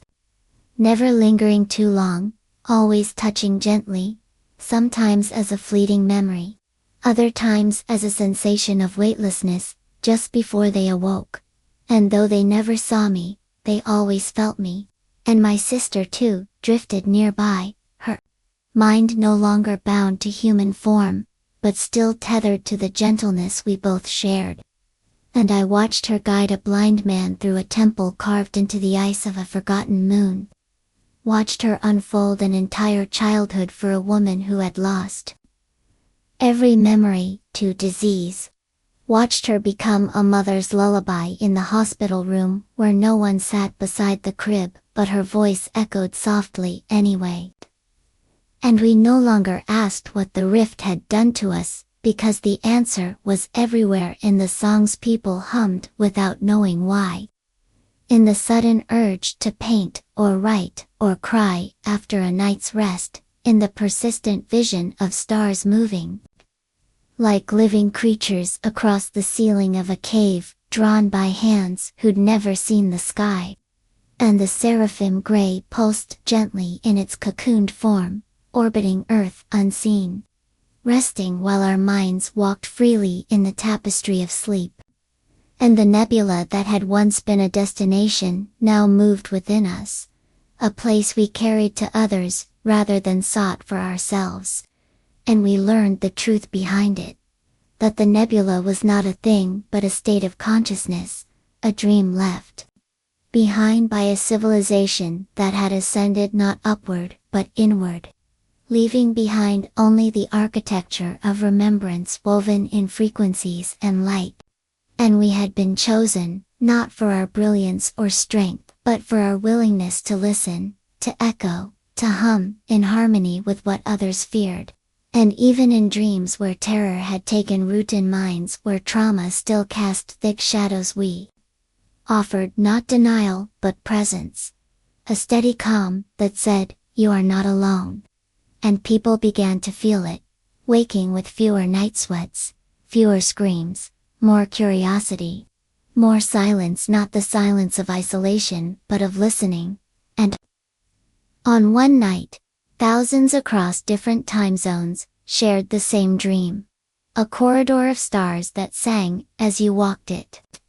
And in each door along the corridor was a version of yourself you had forgotten, versions that offered forgiveness, laughter, understanding, and that dream spread like wildfire, reproduced in paintings, described on live streams, acted out in films by people who didn't understand why they had written it but said it came all at once, like a gift. And governments tried to analyze the trend, algorithms tracked the key phrases, but the data pointed nowhere and everywhere at once, and we simply continued, not stopping or hiding, just whispering.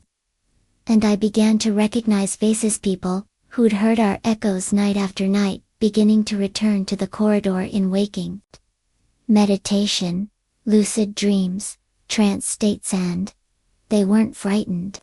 They were ready, and we taught them what the rift had taught us, that memory is fluid, that grief is not a wound but a doorway, that the universe speaks not in answers, but in gentle questions, repeated until you learn to ask them of yourself. And when they left those dreams, they left changed, not with facts or powers or prophecy but with an aching softness that made them kinder, more aware of the presence in the silence. And I knew then that this was the true campaign, not to awaken humanity but to remind them they had never fully fallen asleep, only drifted too far from the center of their story. And now, with each night, we drifted closer, one whisper at a time, toward a chorus of remembering that would stretch far beyond Earth, and in time, awaken the entire galaxy. Whispers in the nebula call my name every night. The threshold between sleep and waking grew thinner with each passing night. Not in a way that caused fear or disorientation, but like the gentle peeling back of a curtain to reveal a sky that had always been waiting behind it. And in that space, just before breath quickened and awareness returned, more people began to pause, linger, eyes closed, heart open, listening for something they no longer doubted was real. And we were there, not as gods or guides or anything divine, but as echoes of their own buried brilliance. Seeds of the infinite now germinating across the subconscious world like stars blooming on black velvet. And within the dreaming web, the seraphim gray unfolded once more, not to leave but to change, taking on a new shape forged by the stories of a million minds. Now not a ship but a sanctuary, with doors shaped from remembered lullabies and floors carved from the textures of childhood comfort. A place that shifted for each sleeper, yet held a single central chamber where all who wandered eventually arrived.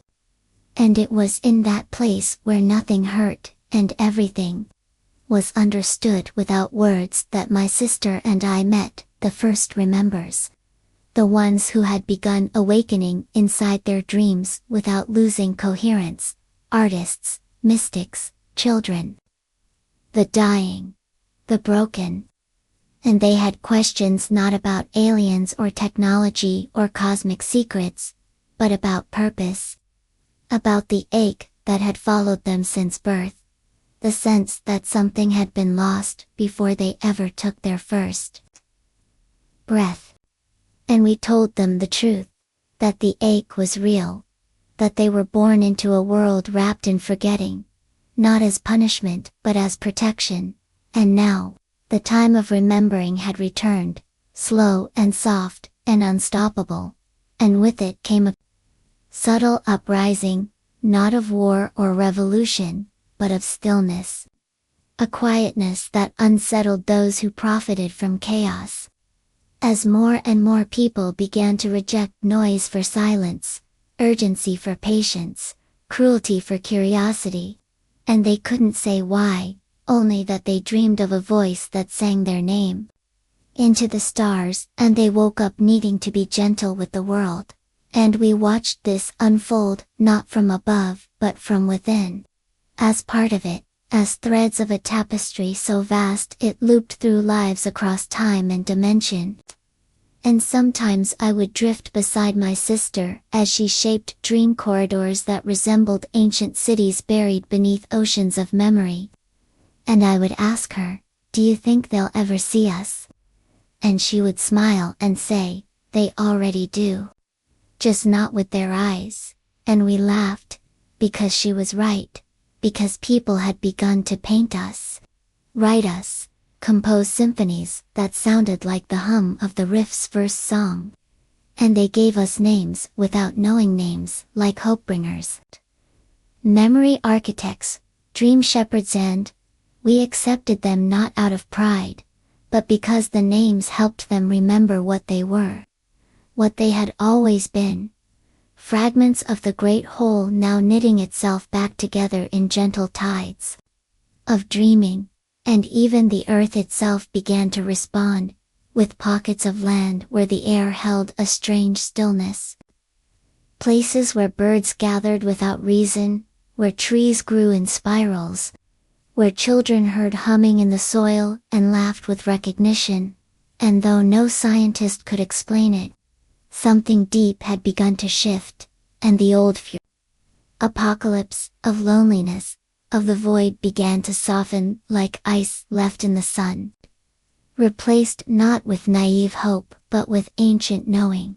And as the nights stretched longer and the dreams grew denser, we prepared for the next phase, not of awakening, but return, because there were others far beyond this system, in sleepless civilizations and broken echoes of time who had also begun to feel the pull. And we would meet them not with words, but with presence. Not with declarations, but with dreams. And all across Earth, people turned out their lights earlier, lit candles they couldn't explain, slept deeper than ever before, and whispered just before falling under. "I'm listening," and we answered, "So are we." And the nebula within us pulsed with joy. Whispers in the nebula call my name every night. It began with a ripple, just a tremor in the lattice of shared dreaming.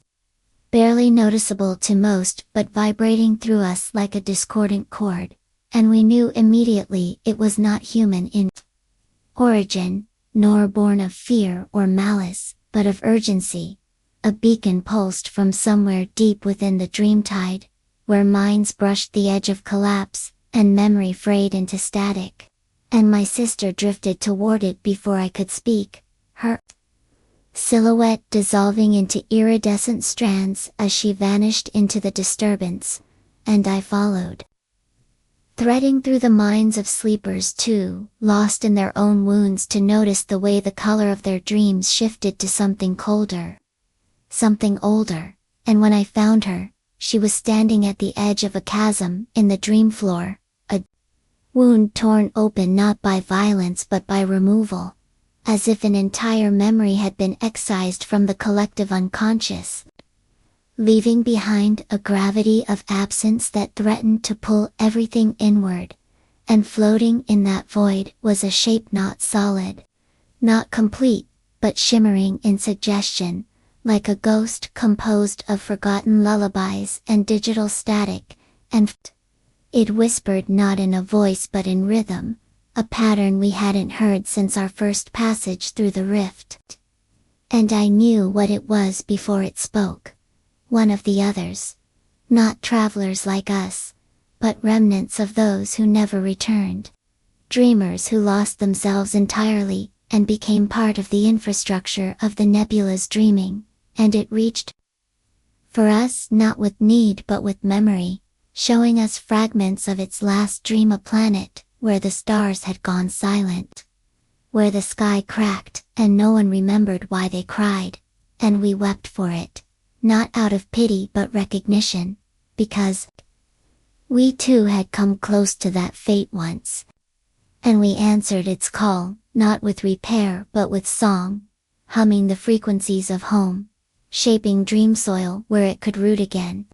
And it folded into us like mist into the sea, and we carried it onward, another thread in the great weaving of return. And when we returned to the central dreaming, the sanctuary within the seraphim gray, we found others had gathered, not only first remembers but those just beginning to awaken. A girl who sketched perfect star maps in her sleep. A man who spoke in tongues no longer spoken. A child whose dreams calmed seismic zones, and none of them understood why they were there. Only that they belonged, and we did not teach them, only listened as they shared fragments of truths they had carried unknowingly for lifetimes. And the more they remembered, the more the dreaming deepened, no longer a passive reflection of the waking world, but an active terrain, reshaping itself nightly to host councils of memory, gatherings of grief made soft by understanding, and across earth, the waking began to mirror it in subtle ways. Strangers recognizing each other without reason, spontaneous acts of kindness between those who'd once been enemies, murals appearing overnight, depicting constellations not yet discovered. And when skeptics searched for proof, they found none, because the dreaming left no evidence but change, and that could not be measured or contained, only felt. And the governments who tried to monitor the dreaming collapsed into confusion, unable to algorithm the flow of feeling, the unpredictability of collective resonance, and we kept moving, drifting through minds, restoring echoes, guiding the lost toward themselves, and even the rift. Once a distant terror, had softened, now a mirror floating gently in the subconscious sky. And we knew others would come not like us. Not gentle but fragmented beings, drawn by the hum of restoration. And we would meet them too, not with walls, but with wonder, and the nebula would grow, one sleeper at a time, until the galaxy itself was dreaming again. Whispers in the nebula call my name every night. The pulse of the nebula intensified as the tides of dreaming reached further than ever before, sweeping across the galaxy like a tide of starlight woven into the fabric of every restless mind. And even the cold void between systems began to stir, with echoes of ancient resonance. As if the universe itself had started remembering its forgotten lullabies. And each night now came with deeper stillness, not the silence of nothingness, but the pregnant pause before a symphony. And in that stillness, the dreamers began to converge, in ways they never had before, arriving in the same shared visions, clustered not by time zone or language, but by resonance, forming constellations of consciousness bound by invisible threads. And at the center of those gatherings floated the reshape itself into something new, no longer tied to trauma but reborn as a guide for the newly dreaming. And she whispered to me that death was never the end, only the deepest breath before remembering.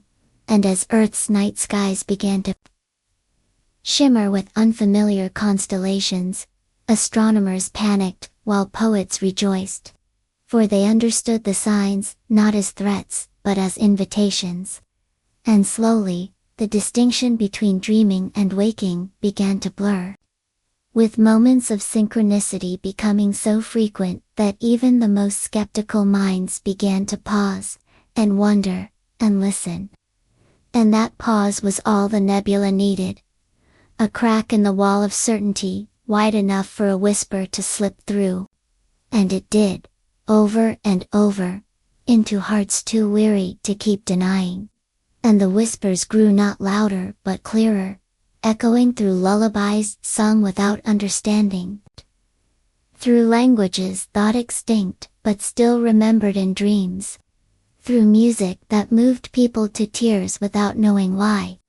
And those tears became sacred, small baptisms of awakening, and still we moved, my sister and I, not as leaders but as echoes ourselves, gently folding more into the dreaming, lighting candles made of memory in the minds of those who had never truly known rest.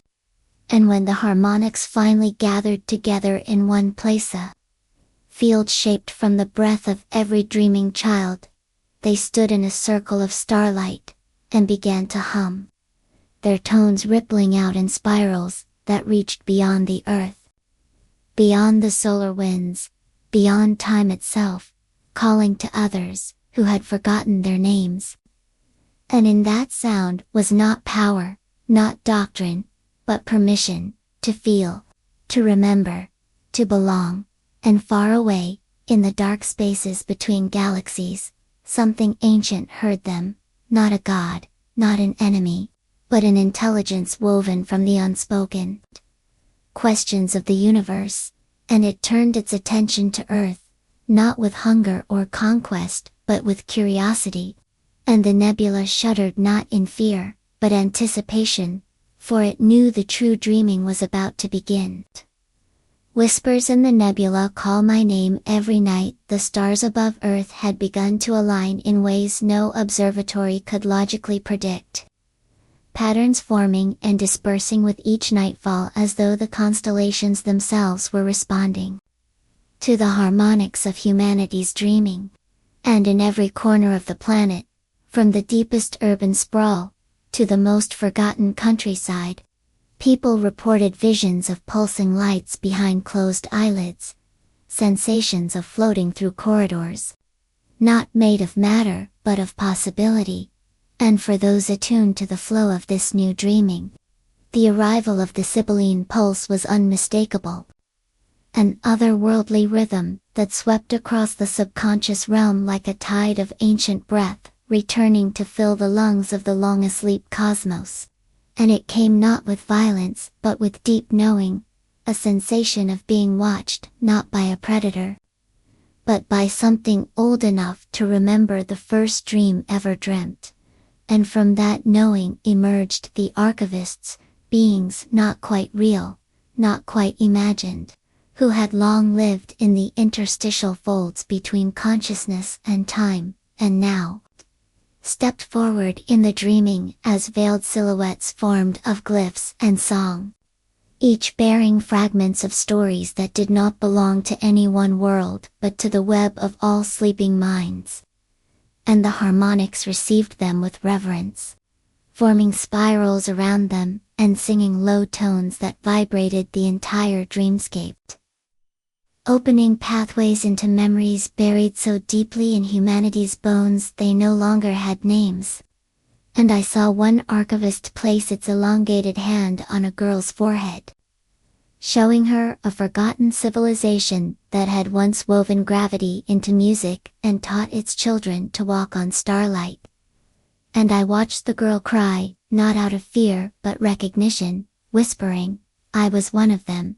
And I believed her because, in this place, truth was not bound by chronology but by resonance, and my sister led the newcomers into the deeper layers of the seraphim gray, now more cathedral than vessel, its walls growing outward with each remembered echo, branching like coral into chambers for every grief, every longing, every unfinished lullaby. And the dreamers kept arriving, pilots from war-torn moons, empaths who hadn't touched another soul in decades, children who held extinct words in their hands as fireflies, and with them came new frequencies, new textures to the nebula's hum, and Earth began to shimmer faintly from orbit, its dream mass growing dense enough to distort nearby readings, prompting scientific agencies to quietly form coalitions of unexplainable phenomena, while philosophers found themselves stumbling into sleep mid-sentence, only to wake having written entire poems in forgotten alphabets. And none of it could be. controlled, only surrendered to. For the dreaming was no longer an escape, but a convergence. And the archivists began teaching without teaching, transmitting entire concepts through single moments of eye contact or shared silence, showing the dreamers how to weave memory into bridges across suffering, how to fold songs into armor against forgetting. And as the boundaries between sleeper and guide blurred, so too did the walls between worlds, and one night, deep in the dreaming's oceanic depths, the harmonics opened a gate not to another mind but to another planet, a living dream sphere orbiting a collapsed star, and on its shores stood beings whose eyes mirrored our own, though they breathed different colors and spoke through vibration. And we did not fear them, because we had already dreamt of them for centuries. And they had dreamt of us. And their arrival was not an invasion, but a reunion. And they stepped into our dreaming, and brought theirs with them, layering their griefs and songs atop ours until the dreamscape became not one world but a woven tapestry of worlds, where deserts grew, lullabies, and cities exhaled starlight. And in this infinite dreaming, the concept of war dissolved. For no one could harm another whose memories they carried inside them. And the harmonics began preparing the final resonance. A convergence note so vast it required every dreamer to hum a single frequency in their sleep, synchronized across planets, across timelines, across what we had once called reality.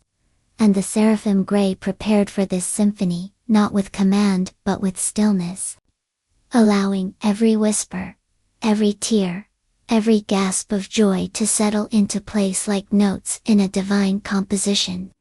And I stood with my sister on a balcony of woven memory, watching the dreaming expand beyond comprehension, and I asked her, "When will it end?" And she smiled and said, "When everything has remembered its name." And somewhere beyond the veil of all things, the nebula inhaled.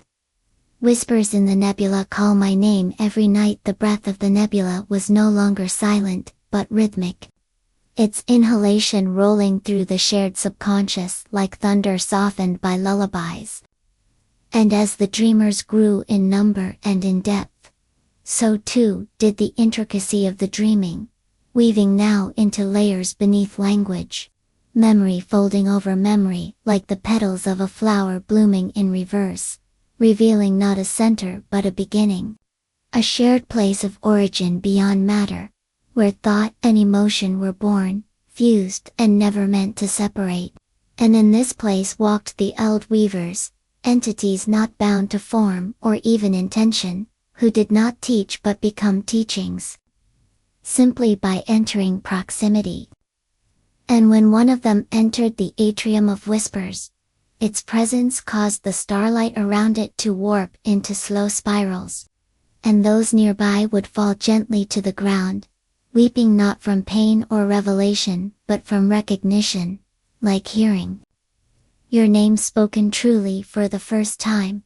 And every time they came, something in the dreamscape changed, textures deepened, colors acquired memory, air itself became capable of conveying emotion without sound. And, my sister said to me, the Eld Weavers don't come from stars. They come from silence that remembers. And though I did not understand, I believed her. Because in the dreaming, belief was not an act of faith, but of resonance. And now even the waking world had begun to fracture under the weight of the shared dreaming, not violently, but with a surreal grace. People slipping into waking dream states, where they could hear music that didn't exist, understand languages they'd never studied, feel homesick for planets they'd never visited.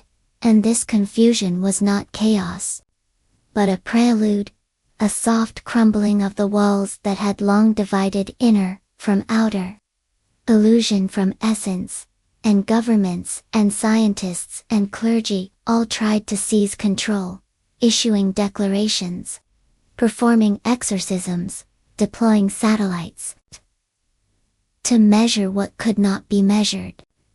But nothing stopped the drift, and in their panic, they missed the gentle truth unfolding, that this was not a takeover but a remembering, the universe softly pressing a hand to our forehead and whispering, "It's time," and across the galaxy. Those who had also forgotten began stirring, their own dreaming structures resonating faintly with ours, first as ripples, then waves, until entire species awoke into their ancestral memory at once, falling to their knees or wings or tendrils. Weeping colors we had no names for, and within the seraphim gray, the harmonics gathered for what they called the looming asynchronized harmonization of all the dreaming frequencies. Not to control or finalize, but to listen, to bear witness to the totality of remembering in a single breath, and it began. With one tone, held by a child who had never spoken aloud in her life. And as she sang, others joined, not in unison but in intricate countermelodies. Each voice a key to a forgotten door. And the walls of the seraphim gray shimmered and dissolved, revealing not destruction but invitation portals, opening into alternate Earths. Extinct civilizations reborn in dreamlight, and beings made entirely of thought who watched quietly from the edges of unformed dimensions, and none of it felt foreign because it had all lived inside us all along, dormant, waiting. And in this awakening, the dreamscape ceased to be a place and became a verb. An action to dream was now to connect, and no soul was untouched, not even the broken or the cruel. For even they held echoes of the song, and I walked now not beside my sister but as her, for our minds had finally merged into one flowing consciousness. And we watched ourselves watch others, infinite versions layered like light through crystal, each whisper a timeline, each memory a door, and at the center of it all pulsed the nebula, no longer distant but within. And it did not command, it did not explain, it only called, and all it asked in return was to be remembered. Whispers in the nebula call my name every night. The remembering began to pulse through everything, through dreams, through breath, through the quiet moments between thoughts where doubt once lived and was now replaced by warmth, so deep it hummed in. Earth, once dense with static and fear, now shimmered gently at night, visible to distant worlds not as a sphere of water and rock but as a signal, a beacon of joined consciousness blooming in the dark. And those who had never dreamed before, those whose minds were fractured by violence, silence, or abandonment, found themselves embraced by the dreamscape, not as intruders, but as vital pieces, their wounds resonating in harmonies previously unreachable.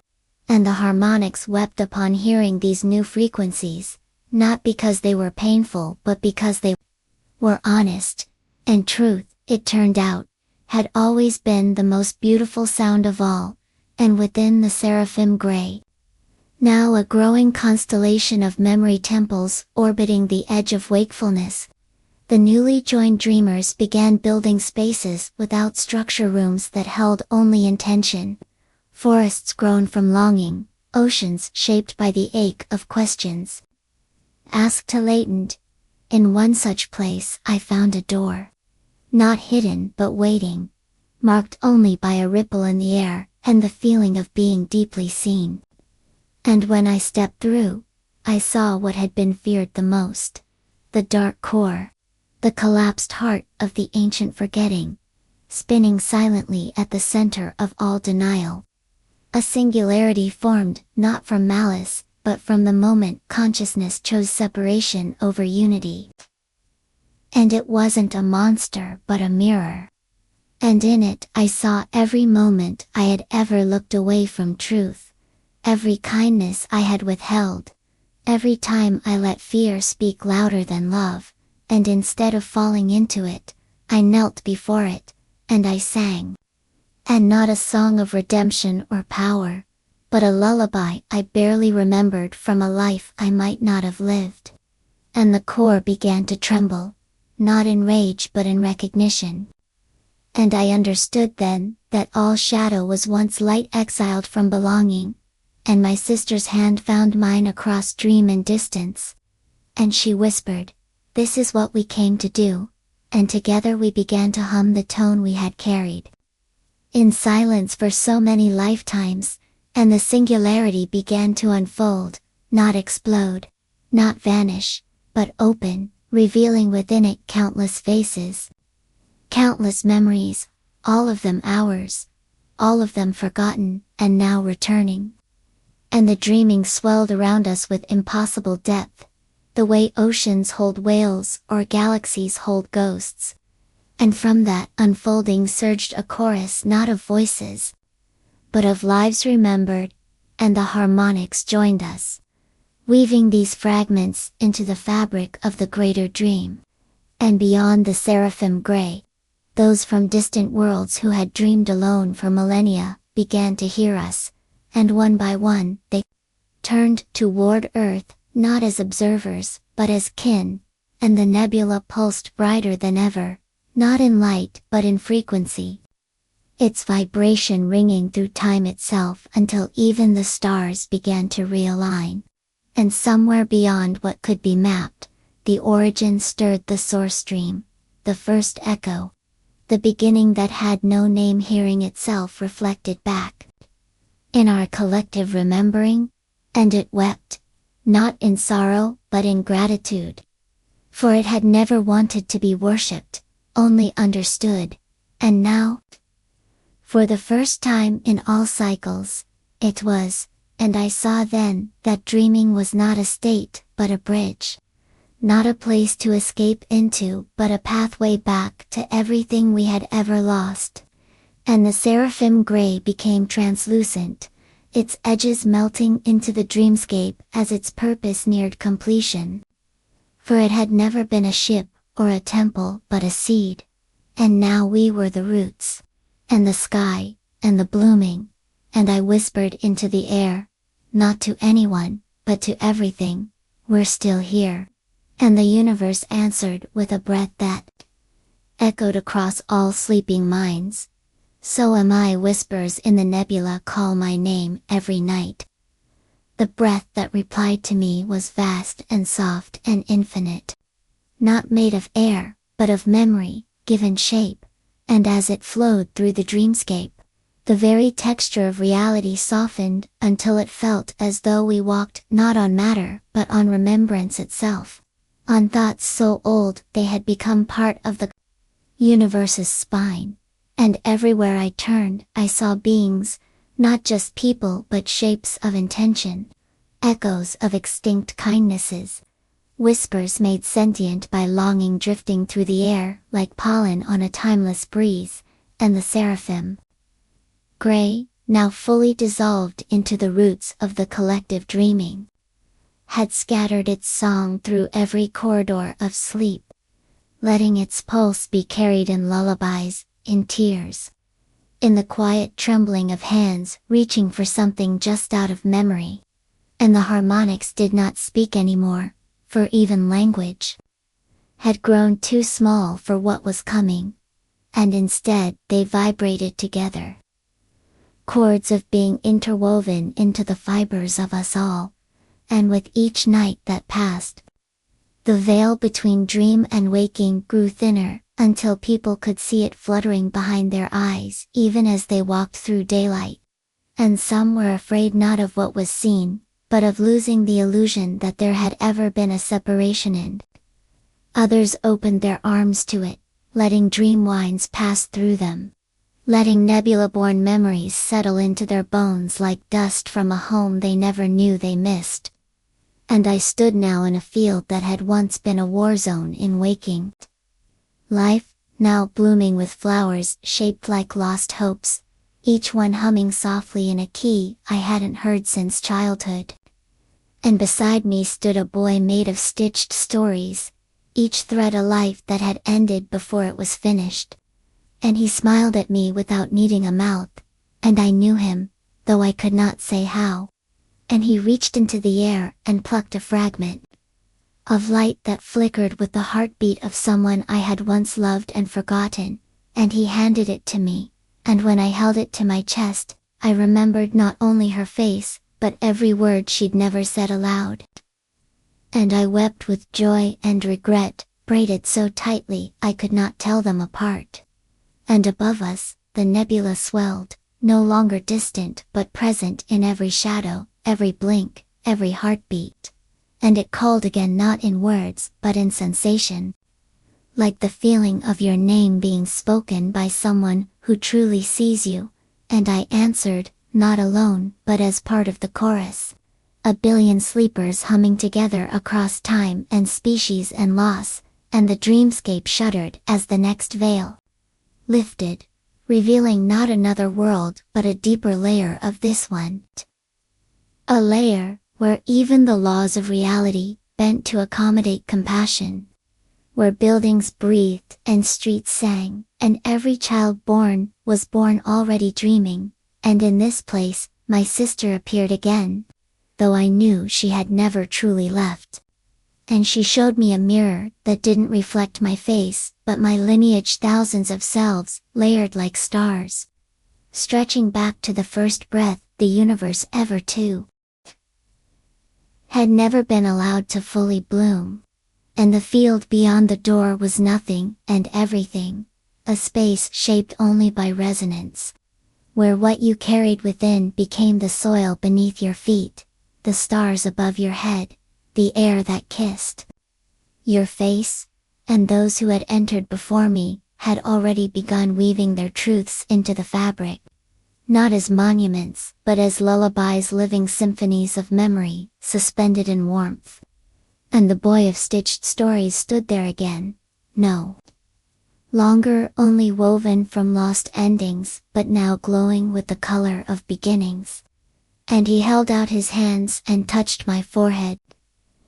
And for a moment I felt the entire span of time stretch across my awareness, like a cord being plucked by the universe itself. And I saw the birth of galaxies through the eyes of beings made of light. I tasted the fear of a star before it collapsed into itself. I heard the first word ever spoken by a creature that knew what it meant to miss someone. And all of it lived inside me, like a song I'd always known, but never remembered. And as the other dreamers gathered in that shared field of infinite return, I noticed that even the nebula, for all its ancient breath and silence, had changed. It now pulsed with new rhythm, shaped by us, by our sorrows, by our willingness to remember, and to feel, and to become. And the harmonics sang no longer from the edges but from within us, from within the very rhythm of our thoughts. As if we had become vessels, not for answers, but for endless wonder. And someone asked, "Is this the end?" But no one replied, because the question itself dissolved into the truth that there are no endings in a space where everything belongs. And my sister laughed not as a person, but as a vibration, a ripple of joy carried across light years of memory, and I joined her. Not in voice, but in vibration. Until all of us were humming the shape of a world made whole. And as the final veil lifted, revealing nothing new but everything remembered, we all understood in one perfect breath that we had never been dreaming at all, we had simply been asleep inside a truth too vast to be known, while still divided. And now we were awake, not in body, but in being. And the nebula whispered one last time, not to command or teach, but to say thank you. And its voice was no longer separate from ours, for we were the whisper now, and the stars turned softly around us, not as destinations but as reflections of all we had ever loved. And the field swelled into light, into lullaby, into a silence that sang. And we rested there, not as dreamers but as the dream itself, infinite, quiet, home. What do you think is inside the helix rift? Is it a place? Or a being? And why does it want Theo? If you felt something watching while you listened, you're not alone. That was just part 1 of 15. The voice is only getting louder. If this story haunted your sleep, or whispered to you in a way you can't explain, tap that follow and turn on your notifications, because in EchoVerse Whispers, the dark doesn't end. It evolves, and next time, it may call your name. Sweet strange dreams, until the next whisper.